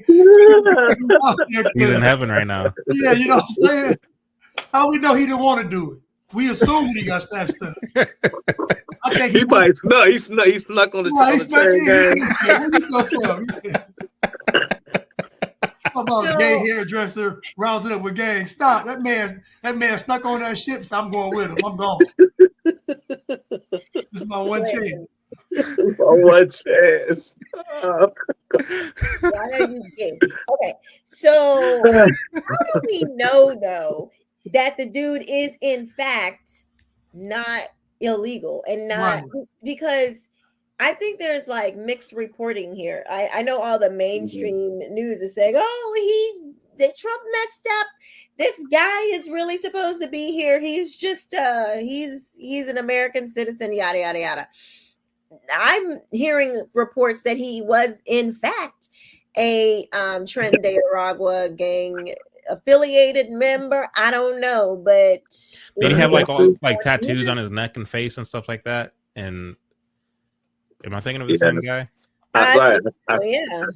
Yeah, I think that's the same guy because I saw something in the news about it. I was assuming that was the same story. I didn't know that he was a gay hairdresser. The stories that I heard initially was that he was just a family guy. He was, had kids and a wife or something. I don't know, but yeah, I mean, I think I cut you off, Kish. You were saying something. Well, I'm just saying, like, how do we actually know? How do they know that Trump and all of his people that are checking to see, who they have, how do we know that he's not illegal? These are coming from the same people who tried to order the president to turn a plane around with no information of, like, I say, trying to direct what a president can lawfully do. A federal judge saying that they can do that. Anyway, these are the same people are saying, "Oh my God, he deported someone, that wasn't supposed to be deported." To me, this is not a surprise. Like, of course they were going to find somebody or try to loosely connect somebody to not being illegal and not being rightfully deported. There's not a million, but there's a lot of ways that you might not be a citizen, but you might not, you could have, maybe you didn't hop over the border. Maybe you're not illegal that way. Maybe your visa expired. Maybe you have been participating in some kind of, illicit activity where you're not a citizen and we don't have to keep you if you've been doing that. Like, there are umpteen different ways that we can say, you know what? Hey, you gotta go without you hopping the border. I think people don't understand it doesn't have to be that you came into the country, swam over the Rio Grande or something like that. Like, there are ways that you can be deported. And go ahead. So is this the guy? Hold on real quick. What's up, you guys? Hector here. I'm gonna tell you something you stop. I'm just joking. My name's not Hector. It's Dennis. I'm a hairstylist here in Mission Viejo at Rebel Fab. For color, haircut, you name it. I'm going to go ahead and leave the info on how to book below. Also, link in my bio. Anyways, I can't wait to see you queens in my chair. Yo, what's up, you guys? Hector here. I'm going to tell you something you probably didn't know about Tesla tires. I'm just joking. My name's not Hector. It's Dennis. I'm a hairstylist here in Mission Viejo. Is that something? The moment that Trump came into office, hold on, let me say this. The moment that Trump came into office and I knew I was illegal. Oh yes, I was turning straight up. Oh, right, turning gay. Don't get me right. He definitely help me. Yes, honey. all day. Okay, that's it. That's all I gotta say. It's all those tattoos is like He playing games. He playing games. He playing games. He ain't gay. He playing games. He got 14 keys in the shop right now. He ain't Straight up and down. I think like you said, Keisha, I've heard conflicting stories about, I guess that's the guy or whatever. Like you mentioned, he was in fact a gang member, and that he wasn't some squeaky clean guy. I don't know if he came in legally. I don't believe he's a citizen, but I will honestly say that I haven't dedicated any serious time or effort intellectually to get to the bottom of this case. So that's just my qualifier. I have no idea what's going on with this case. Of course, I've heard about it, but the issue with this illegal invasion, I mean, that's what it is. It's a form of warfare. What they're doing.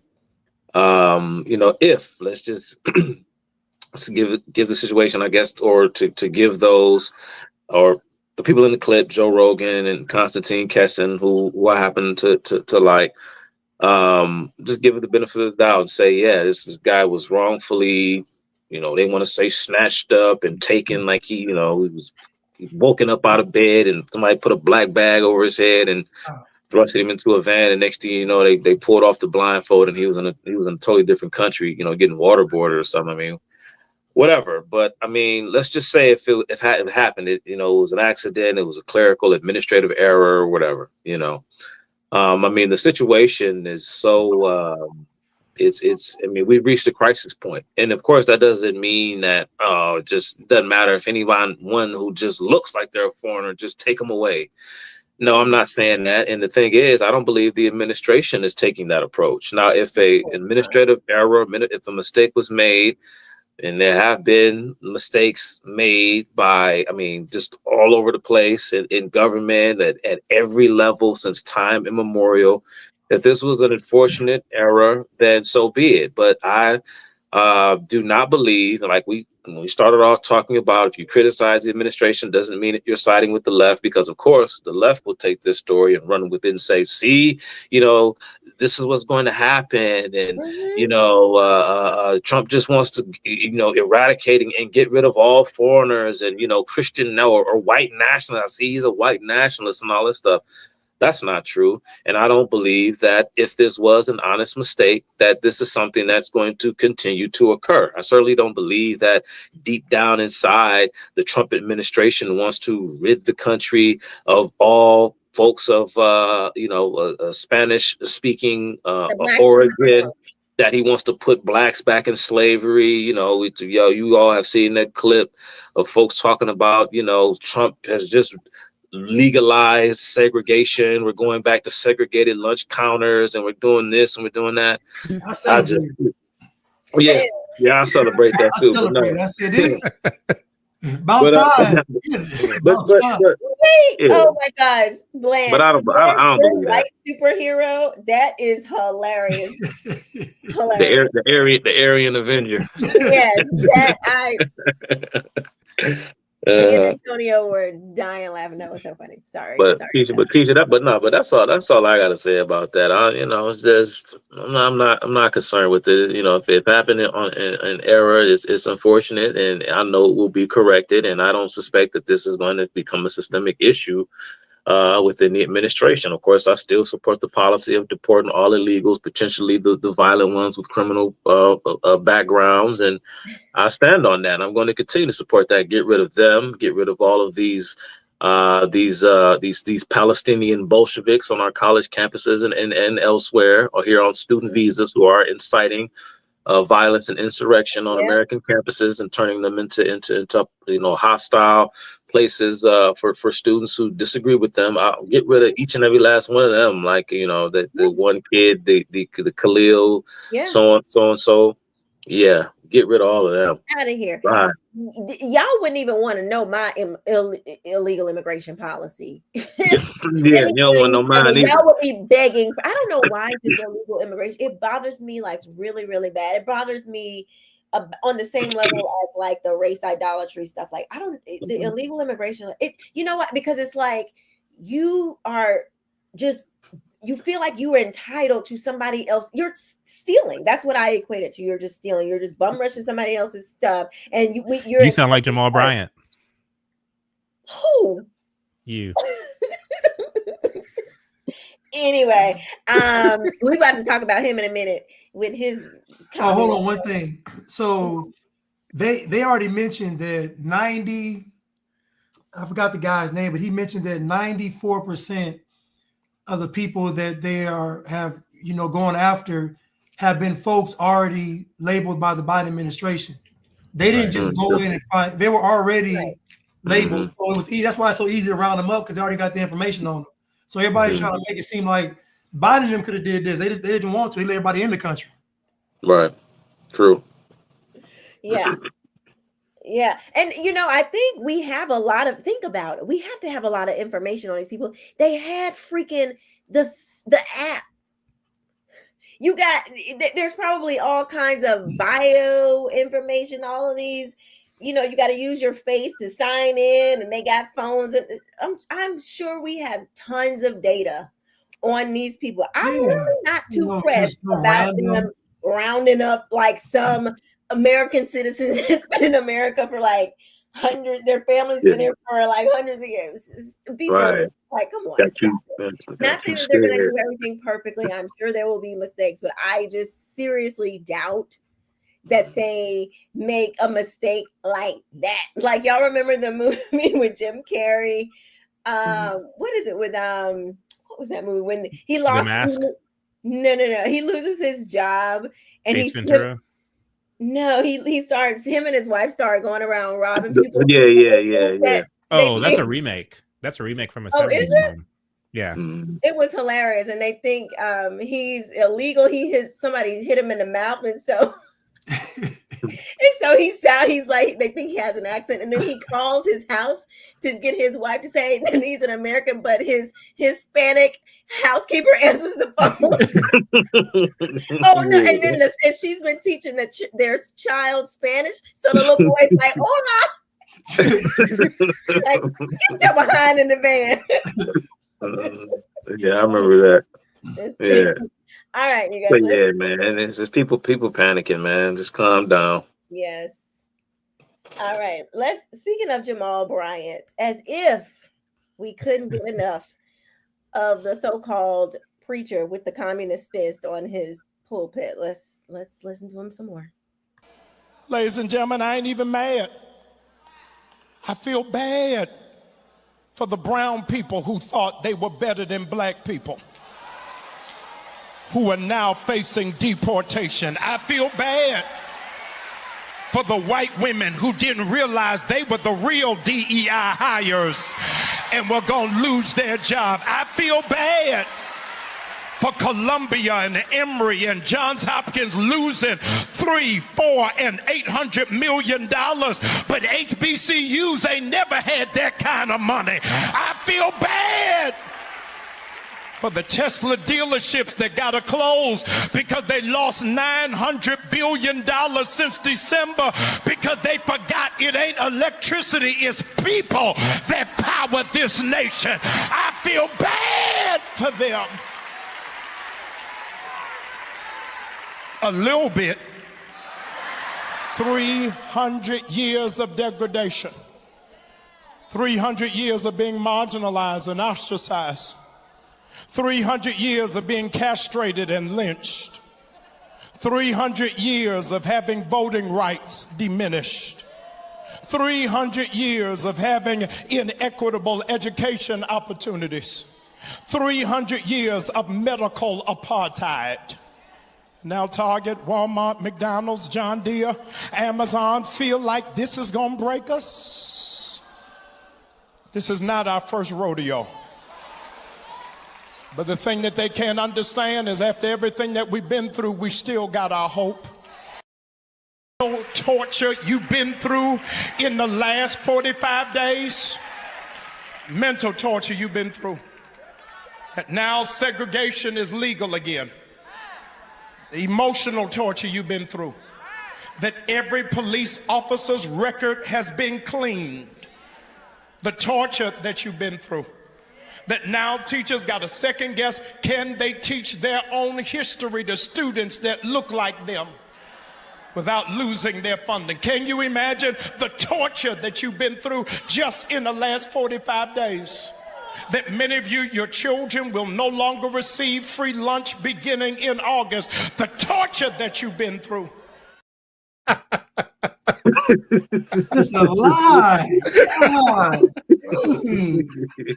Black folks eating it up. Eating it up. So you mean, Goodness, he's so lying. it's torture to have to feed your own children breakfast? That's torture? To feed your own kids? You've lost your mind. It's bring me what back white, torture man. is. It's having to listen to his Bring All me right, back y'all. white, man. I promise. Right. Okay, so this is our last clip. Okay. Blanche, what would you do if we brought you back white and somebody introduced you to Jamal Bryant and he was saying all this kind of stuff? Let us know, how would you handle as the Aryan Avenger? I'm a hog. I'm gonna beat him publicly. I'm gonna give him about however old he is, how many lashes he's gonna get. So if he's in his 50s, 50 plus lashes, I'm a hog tie him. I'm gonna put him on back of a pickup truck with a Confederate flag on it. I'm gonna parade him around Atlanta. And I'm gonna make him recite the Constitution. That's a hate crime. You know what? You know what would really, really just give him the real feeling of like waterboarding?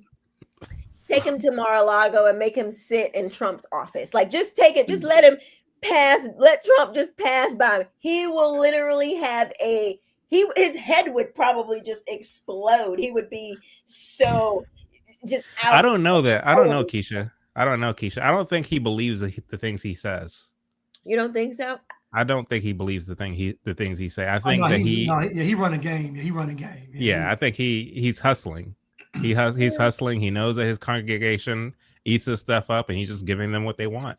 I don't think he genuinely believes. He went to Morehouse.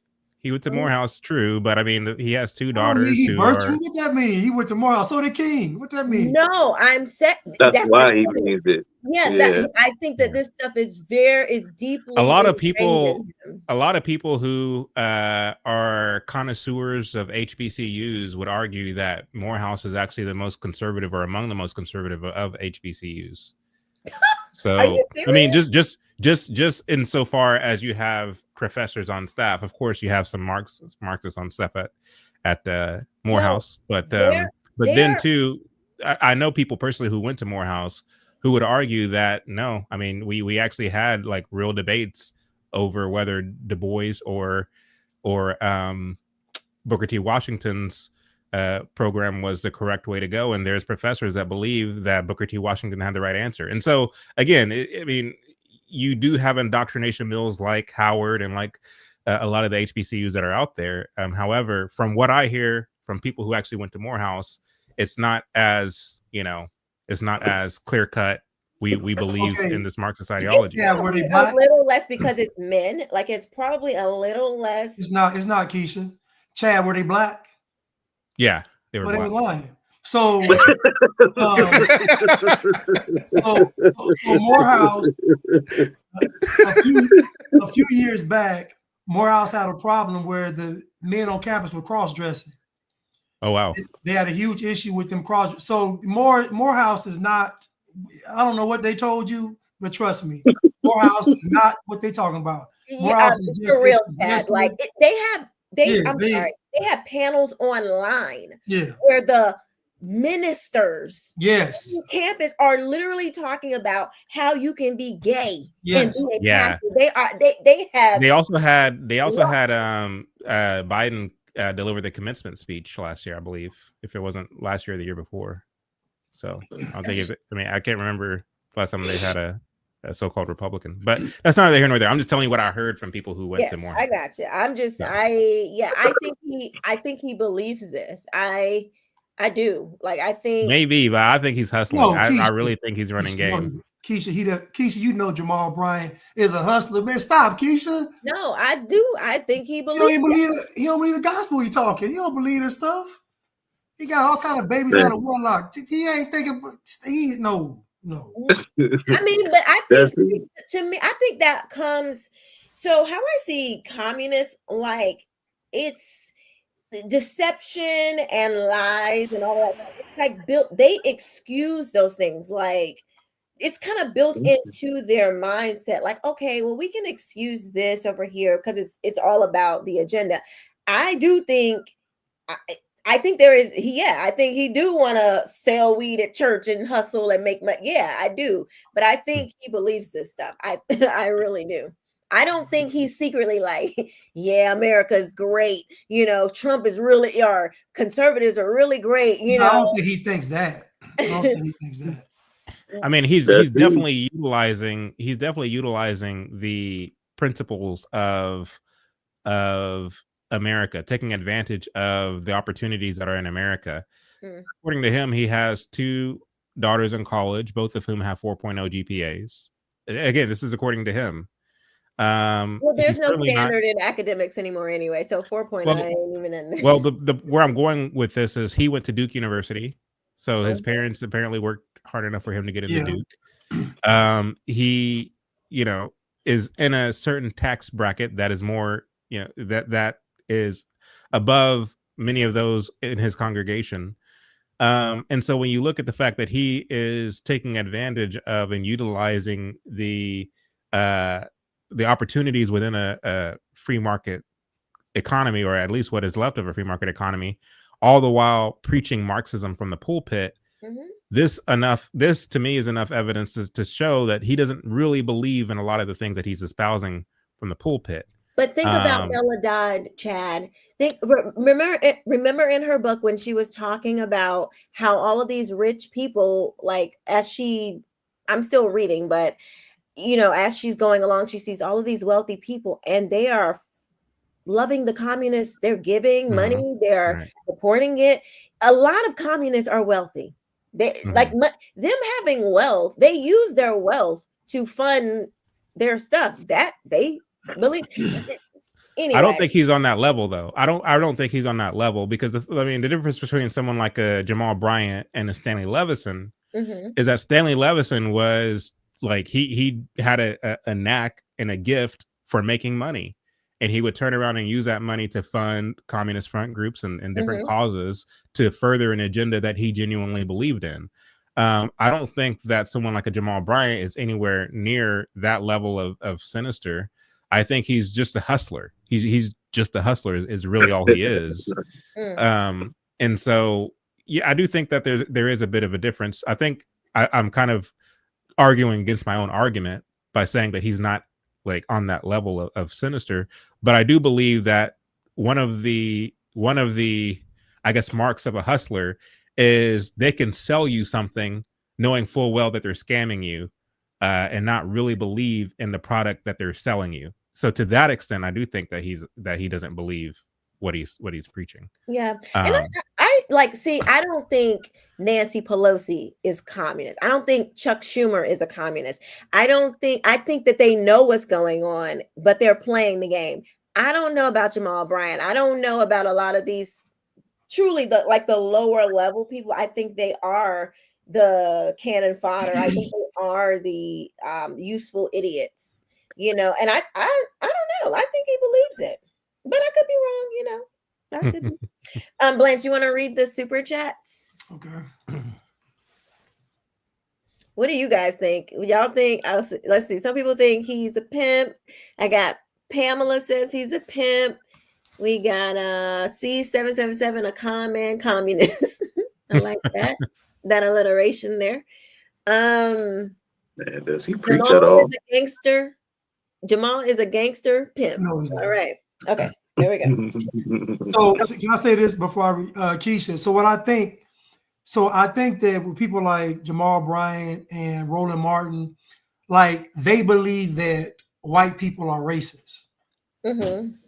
That doesn't mean they can prove it or articulate it, but their foundation is these people are racist, and so they'll do these things. I don't think Jamal Bryant is sitting in a room having a private meeting with communists. I don't. Right. I just think that he's being used because he already has the foundation of white people are racist, and I want to, get back at the quote unquote system. So, but do I believe that he believes what he's saying? No. Okay. No. Not that how he's talking. No. Will Doc, hey CTTC panel, can you all explain why Trump is so insistent on tariffs given the blank they're so widely given that they're A, so widely unpopular, and B, they're hurting the economy? Yeah, I think we kind of answered that. Yeah, we kind of answered that. Mm-hmm. Edgar Robertson became a new YouTube member. Thank you, Edgar. Thank you. CC777, thank you.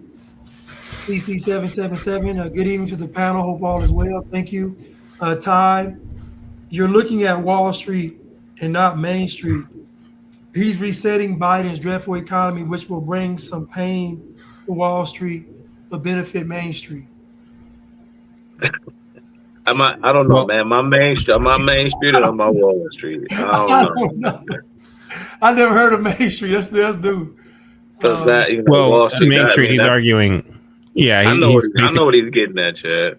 Yeah, but go ahead. But the thing is like, I mean, my question is, why do you have to hurt one at the expense of the other? It's all our money. It's my money too on Wall Street. Yeah. That's my money too. Wall Street has stock market crashes. Main Street's going to hurt too. Exactly. It's not a zero-sum game. Economics doesn't work like that.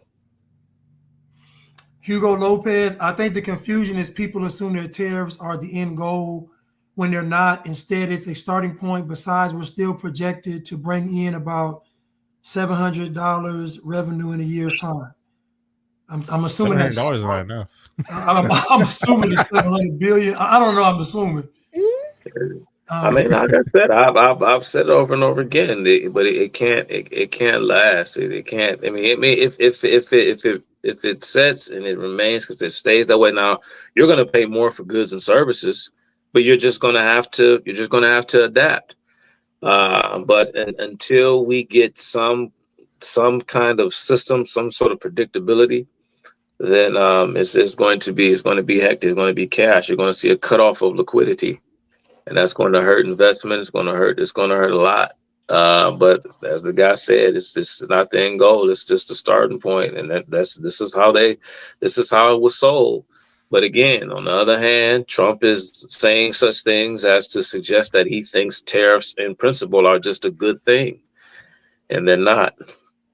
So, but again, it could be Trump. So you never know with Trump. He could be just trying to sell this to get other countries to think that he's really dug in. It could be a bluff. So again, that's why I say I'm not sitting up here trying to, say, damn Trump. I hate him. I wish, I'm not going that far. I believe that he sort of owed the right to, because he did win the election, and let's just see how this thing plays out. I'm just simply putting the information out there. So if in the worst case scenario, if something bad happens, we can, I don't want to have to say I told you so, but don't say that I told you something wrong. That's all I'm saying. Just we'll see. We'll see. We'll see. But if this becomes over the next 4 years, if it goes wrong, it's going to go very, very wrong. I read something today where Trump said the globalists are mad that America's about to be thriving. So that's what he said in an interview. I thought that was funny. I think sometimes Trump is just like talking She like remembers. Yeah. Yeah, he just like saying stuff to just He's freestyling. Yeah, just Trump is out there freestyling. get people riled up, like, oh, the globalists, I told you. Did you see the clip I sent you, Blanche? Where the reporters asked him whether he's changed or whether Oh yeah, I didn't like that. Yeah, you sent me that. I didn't like that. What's that guy's name? Bill Gates. Bill Gates. Whether yeah, Bill Gates changed or whether you changed. I don't know. I think we all changed. Yeah, I ain't like that. I ain't like that. He trying to give a smooth good. No, I ain't like that. Ty, the alternative is to pretend the economy is fine by printing, spending, and borrowing. No one had the guts to do this because they want to get reelected. No, Ty. No. What does one thing have to do with the other? What? I don't even understand. All right, man. I know we trying to wrap up the show. I'm not even finna. Do you get that chat? I don't understand. Go back to the comment. Go back to the comment. I think two issues are being conflated. And this is to Chuck's point, is that there are multiple outcomes in this situation. So to just say that the tariff is going to do one thing is not realistic, because it's going to do more than just one thing. So it's not just we implement tariffs and it solves everything. It's not how that works. So I think what he's saying is that the tariffs are a response to printing, spending, and borrowing, but the issues of the tariffs have nothing to do with that. That's not what they're doing. Yeah. Like that's a dichotomy that I don't understand. Like, what, am I tripping? Maybe Ty knows something I don't know. I don't even get the. Why does that? Who says that has to be the only alternative, though? Yeah, that's what I'm saying. That's why I face palmed. I didn't get that. Ty is on these tariffs, boy. Ty, are you you're in the UK? You're in where are you? It has to be. With the pounds. Tariffs for the most part is a negotiating tactic. I mean, I think the reason why Ty can say that is because historically in Trump's first term, I should say, he would impose a tariff. The given country would come to the table and try to figure out a way to get rid of the tariff, and then the tariffs will be lifted. And so I think that there's precedence for what Ty is saying. I just don't know. Like, basically, you can only keep playing that card for so long. If that makes sense. Like, eventually your bluff will be called, and the only people who will suffer in the end is the American people. Right. So yeah, you can't meddle in these kind of affairs. It never works. If I'm sure of anything, it's just consistent as gravity. You just can't do it. You cannot have state meddling in the economy and think that you're just going to fix things. And it's the old, what Adam Smith talked about, the old chess pieces fallacy. Human beings are not chess pieces. We're not this way. You can't treat human beings. We're too complex. It just doesn't work that way. It never works. It never works. Prachina John. Hold on, Blanche. Let me see. Let me see your left elbow real quick. Let me see something. You were just doing this. Let me see your left elbow real quick, Blanche. Oh, okay. I thought it was ashy. Oh. Yeah, look at you. You thought it was ashy. I thought, listen, man, I'm not a bliggity. I'm reflecting. No ashy elbows, none of that. Y'all know Blanche be buying the shea butter from the SO from the hotel. I got the whip shea butter. I got all the bliggity. I got the Gucci whip shea butter. I got Gucci. Oh my goodness! I thought it was ashy, but it was just the lighting. That's all. It's just the lighting. You won't catch me. Patrina John P. Dot, thank you so much for the super sticker. Thank you. Ty, if other countries don't want to play ball, who are they going to trade with to replace the U.S.? China? Do you know what their per capita GDP is? No way. Okay. They'll find another dance partner. You watch.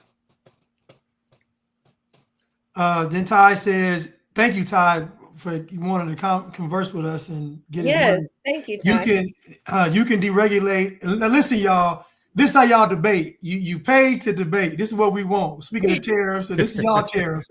You want to debate on this show?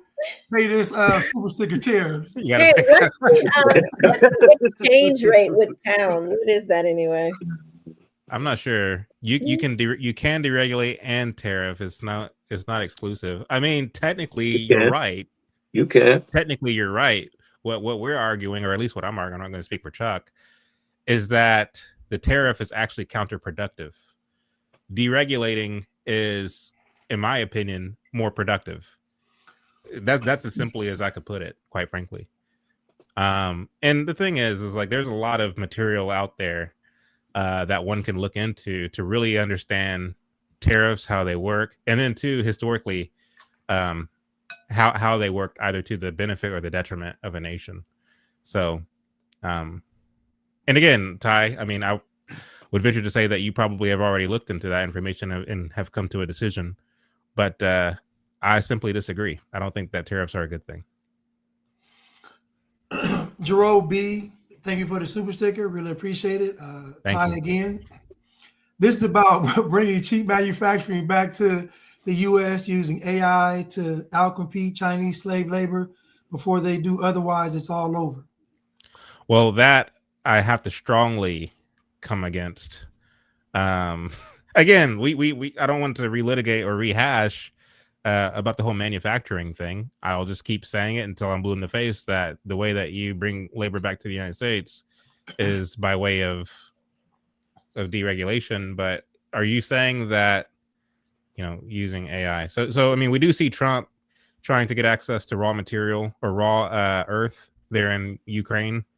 And he, at the council of the likes of Elon Musk, is really getting into AI and wanting to, for the United States in particular, to be a global leader in artificial intelligence. And I know that we covered the week before last, to some degree, artificial intelligence. I don't know that this is a horse that Trump should be backing. I mean, there's a lot of people who are very well funded, that AI is the future. It's not a matter of if, but when. It's going to happen. And as a result of artificial intelligence taking over not only white collar jobs, but also blue collar jobs, this will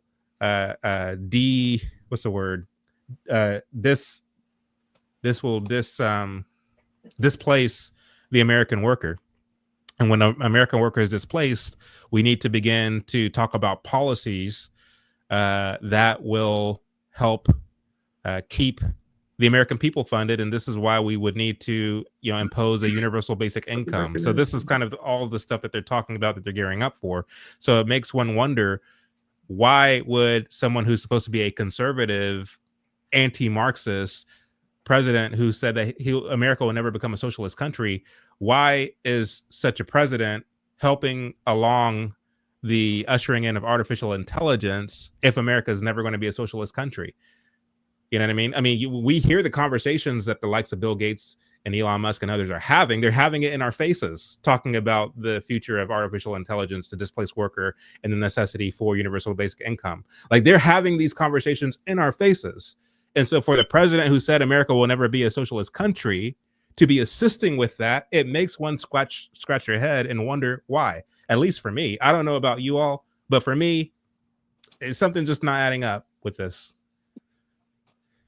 I mean, I agree. Yeah, man. I don't even want to add anything on because I don't want to be here too long. But because I have a lot of thoughts on that, but I won't even add to what Chad just said. All right, CC777, thank you so much. Logic's finest. Chad, did I hear you correctly? Did you say that Trump has cut Social Security? Did I hear that correctly, or am I mistaken? Yeah, you are mistaken. I didn't say Trump was cutting Social Security. I'm not trying to be rude. I didn't say that he was cutting Social Security. What they're doing is they're trying to crack down on fraud within the orbit of Social Security. And Trump himself said that he wants to keep Social Security going. That is a point that I strongly disagree with. I think Social Security should be ended yesterday, the day before yesterday, 30 years before yesterday. I mean, I could keep going. It's going to be controversial because so many people now depend on Social Security. But the fact is, I don't know. Some people might disagree with what I'm saying and think that, well, you have to gradually kind of phase it out. And I think there's merit for such an argument, but at the same time, I think that sometimes the best course of action, to Konstantin Kissin's point, is just to completely cold turkey cut it off. So, but that's just my opinion. That's the best way to get off drugs. Right.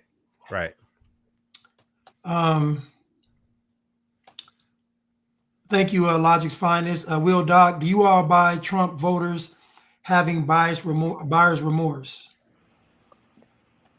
I don't. No. I don't.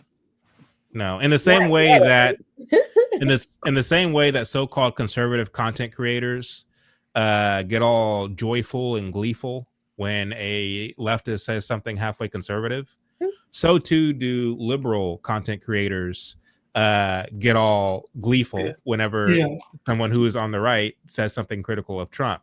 Oh yeah, they're having buyer's remorse. You see the thumbnails and the taglines and the headline saying, no, nobody's having buyer's remorse for all of Trump's mishaps and misdirections. I'll take him over Kamala, but I do have to ask the question sometimes. What is Trump doing? Like, what are you up to? That's a fair question to ask. That doesn't make me a leftist. That doesn't make me in agreement with the left, because their reasons for criticizing him are very different than the reasons that I'm criticizing him.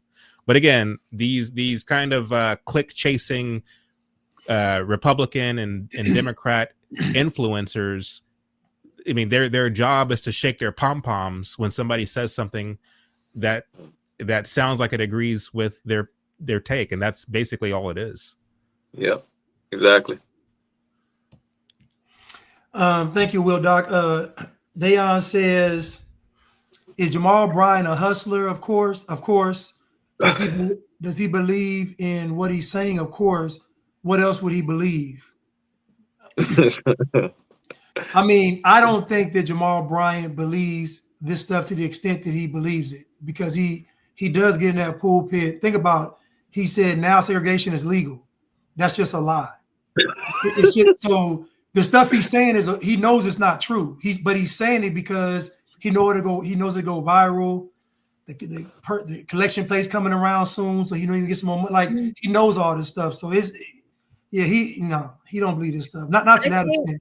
I think that when he says segregation is becoming legal again, all of that is lumped in with the affirmative action, DEI. Like, in their mind, what they consider segregation now is, to them, it is becoming legal. Like, it's not, in our mind, it's not true segregation. Just like they don't think that Black people can be racist, when we all know that Black people can be racist, but their definition of racism is different. So they see it differently. Segregation, they don't see it as the same thing. Anyway, I'm not. No, he's talking about something that Trump is trying to get rid of that's dealing with segregation.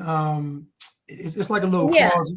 But again, Jamal Bryant knows his audience, and he knows that when it comes to Black people, you don't have to, the better it sounds, the more they're going to run with it. So, you got to make it sound juicy. Oh, we're going back to slavery. I got a text yesterday. Just, Black people just. Does he preach at all? Does he do any preaching? Like, seriously, Bible? Does he crack open the Bible? He don't read the Bible. Same thing Martin Luther King did. No. Martin Luther King's sermons were very political too. Not a pastor at all. Just. No. You will not go to his service and leave like you done learned something. And you're like, no. You're gonna be mad at Trump when you leave. That's all. And that you spent $50. Edgar A. Robertson, evening, Chuck, and the panel. Chuck, you have said some disparaging words concerning Candace Owens / Farmer. Would you not consider sitting and conversating with Miss Owens? I can sit down and converse with her.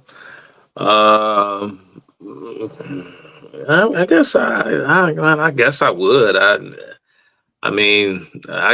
guess I would talk to her. I guess. I would say the same thing that I say when in her absence. I don't know how well it would go. Not to say that I can be.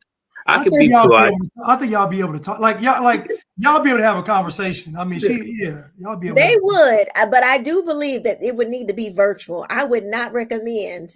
You see how Chuck was with these comments. If he was sitting face to face with Candace and she was saying that crazy stuff, I think well, for the bigger picture, we needed to be in person. So I need to see it. That would be hilarious. Thank you again, April Robertson. Thank you again for the super sticker. Thank you. That's it. I would love. Well, hold on. Somebody said Candace is brave. A man should be doing what she's doing, but they ain't. Candace. Okay, let me just say this. Skunky X. I was with you on some other stuff in the comments. Oh, not on this one. Listen, y'all, these people ain't brave. Do y'all understand that these ain't nothing go stop, y'all? We got to stop this. So what exactly is Candace doing that men aren't doing? Her show is a gossip show, right? Like she's talking about celebrity gossip, what Meghan Merkel did, and It's like Lively and right. It's like, why would you want to watch a man do that all day? Okay. If they played this show, one of our shows, to a national audience one day, it was set. You will see true controversy. You will see truly what you call "quote unquote" being brave. What they talk about ain't bravery. That's just is not. It's what we talk about. Who ain't talking about? I'm saying what we talk about is you can get fired from your job. You talk about. Just saying, Macron is after her. She talks truth about Elon. It's like we talk truth about Elon. Yes. Again, it's like what you're saying is disingenuous when you say that men aren't talking about. I just said the thing about, and I'm not trying to I'm not chasing Candace Owens's clout, so don't hear that at all. But I just literally talked about how I don't agree with Elon Musk's pushing for artificial intelligence kind of being the future of the economy and all this. It's like what are you saying? If you want to praise Candace Owens, by all means do it, but don't do it at the expense of men who are actually saying things who actually have far better takes from where I'm standing than some of the stuff that she said. And have more consequences too. Right. Yeah, I'm sorry. It sounds self-serving. Me and Candace Owens, we're not even in the same class. And then, to my humble opinion, she isn't in the same class with anybody else on this panel, if I were to be honest. But yeah, sure. We can talk. All right. I got some things I want to say. It's very easy to criticize, like Blanche was just saying, when you are worth well over $100 million and none of your livelihood is being threatened. You are not pressed financially. You're not about to lose anything. It is so easy to do that. That's not brave to me. That's like the people who, they're like, I'm coming out as trans. I'm brave. No, you're not brave. That's not. Keisha, but Benjamin Netanyahu is carrying out a genocide on the Palestinians, or Tupac was really gay, or such and such is really a man. That's literally in the White House. Brave. Okay, that's what you said. Those are the big issues of our times. Right. So brave. So brave. Ty just said blue collar jobs will be like gold dust. Artificial intelligence will take slave labor jobs, and the jobs that the Democrats say we need illegals for, like picking cotton. Ty, I get your point. However, this notion that blue collar jobs will be like gold dust, as someone who is a tradesman myself, a master plumber here in the state of Texas, there is this kind of sentiment that a lot of blue collar folks have, like mechanics and electricians and painters and plumbers, who say, with pride, my job will be secure. My job will be secured. I think that we are mistaken to say such a thing. And here's why. When you look at artificial intelligence and the way that it's growing and the ability to 3D print houses and buildings, and like that technology is only getting stronger and stronger and stronger. When it comes specifically to my industry, plumbing, plumbing is regulated by two codes: the IPC, which stands for the International Plumbing Code, and the UPC, which stands for the Universal Plumbing Code. These regulatory bodies are the ones who dictate every aspect and every component of the plumbing industry. Whenever I build a building, do the plumbing for a building, I have to have an inspector come and inspect what I installed, and they use that IPC or that UPC to determine whether I put in the products up to code.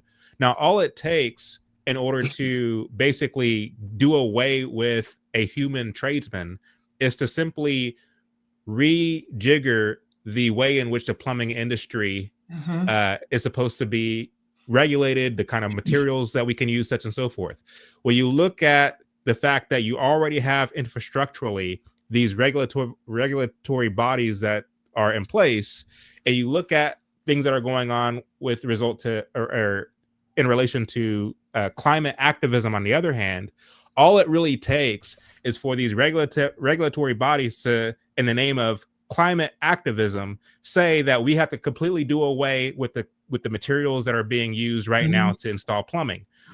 Now we have to use X, Y, and Z kind of materials. And guess what? These X, Y, and Z materials can be installed with artificial intelligence, with robots, with, in other words, what I'm trying to say here is that as it stands right now, the building materials that you can use to install plumbing are pretty complex, but it doesn't have to be complex.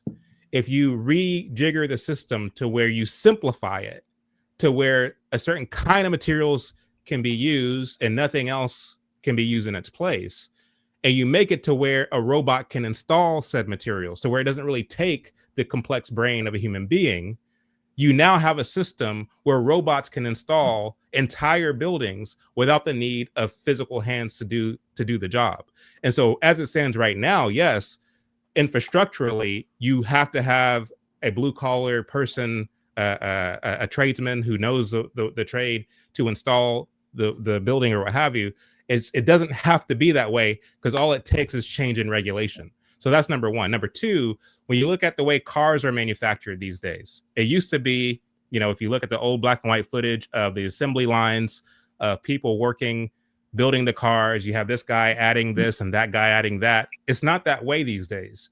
You have these you have these assembly lines where you have robots that are assembling these cars. And yeah, you have human beings working in the factories, but it's getting to a point where human beings are being phased out more and more and more, because you now have robots who are able to do the job. And not only that, when you look under the hood of an electric vehicle or something like that, it's getting to the point where your traditional mechanic who works on gas-powered vehicles don't know their way around some of these electric vehicles, and you have to take them to special mechanics. And they're getting to a point, I think Elon said this a few years ago, I can't find a clip, but he said something to the effect of, we are going to design our cars to where if it needs service, you can pull it into a Tesla mechanic shop and a robot can completely service the vehicle without the need of human hands. And so this is kind of the future of mechanics and of technology and of the trades, quite frankly. And so tradesmen who think that their jobs cannot be replaced by robotics, that's a very prideful and arrogant thing to say, but I don't know if it's exactly a truthful thing to say. I don't know that such a statement is rooted in truth as much as it is in ego, if that makes sense. I got you. I don't know about Barbara, and I think it'll take some time at least. Anyway, I think that's a good place to end it. Yeah. All right. Does what I'm saying make sense though? Or no, I get it, man. I have a whole thing on my thoughts on AI and all that good stuff. But we're at the end of the show, so maybe I'll share it with the audience sometime in the future. Sound like a conversation me and Chad will probably have over the phone. Maybe I'll call him tomorrow. We'll chop it up. But nah, I feel where you're coming from, though, man. I do. I'm still in my mind. I'm still working this whole thing out because I don't know as far as like where I land on just what exactly the future is going to look like in the next 10, 20 years. And what does that mean for humanity? I'm still trying to figure it out, but I have thoughts. But well, artificial intelligence might be inevitable, as all of the scholars and pundits and professionals say. That might be true, but my thing is, what I'm against is government subsidizing it. Is my biggest thing. Mm-hmm. So now that I will come out right now and flatly say I agree with that for sure. What'd you just say? Got one more. I said, I mean, like in the name of believing in a free market, right? And people working within the free market, even those who are manufacturers of artificial intelligence, I say let the free market be the free market. What I'm against is the government, i.e. Trump, subsidizing artificial intelligence, trying to help it and to hurry it along. That's what I'm against. Yeah. Let it happen organically. Right. I know that's an oxymoron. Let AI happen organically. Don't force it. Yeah, don't force it on the people. Ty, at some point, yes, but not today. On top of that, if you try and hold off AI, what happens when China gets it? Where does the U.S. stand then? So this idea, this race of who will be the world empire, Trump or China. I'm sorry, America or China. And no, it's Trump. We're gonna change the name of the country to Trump, bro. That's how great Trump is. You Hey, said it I right. just went to the Gulf of America. You said it right. You just went through the Gulf of America. We'll rename the world. We need we need America to be the empire, because if not, then China will step in and be the empire. I don't know. That's a conversation in itself that I think we should have at a later date, because I have thoughts about that. That to Chuck's point, we could be here for another hour talking about it. Yeah. Listen, if China want to be ran by AI, let them have it then. Go ahead, be ran by a machine. Go ahead. Jackhammer, they assassinated President McKinley, and they labeled President Jackson a racist. They are the banks, and the why is tariffs. All right. Listen, man, I'm done with this. We'll tackle this question next week, if y'all can remember. Well, I will say, as we wrap up here, this group here, this ragtag group in our chat, is what I see. This is, to me, what I love about America, what we do, and being a conservative, because we do have different thoughts on things. We don't always agree, but this is how not only just we get to see what other people are thinking, but you get to kick the tires on your own thoughts. Am I thinking about this thing the right way? Am I considering all the different nuances and, different things? I love this kind of stuff, so this is what they don't have.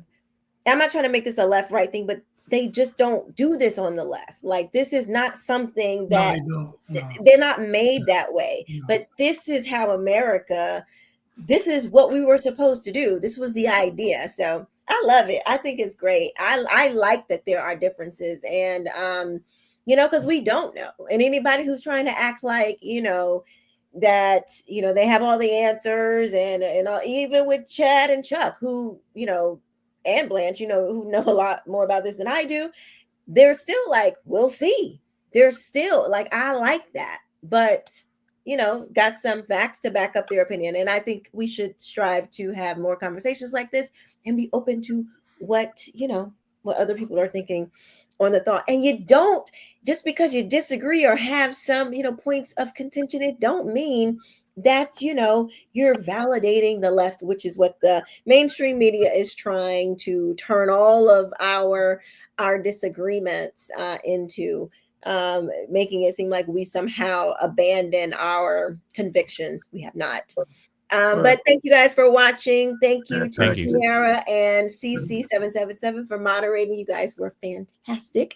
Thank you. We will be here next Sunday, 7:30-ish, because we're black. We'll see you next time, guys. Later. Oh, man.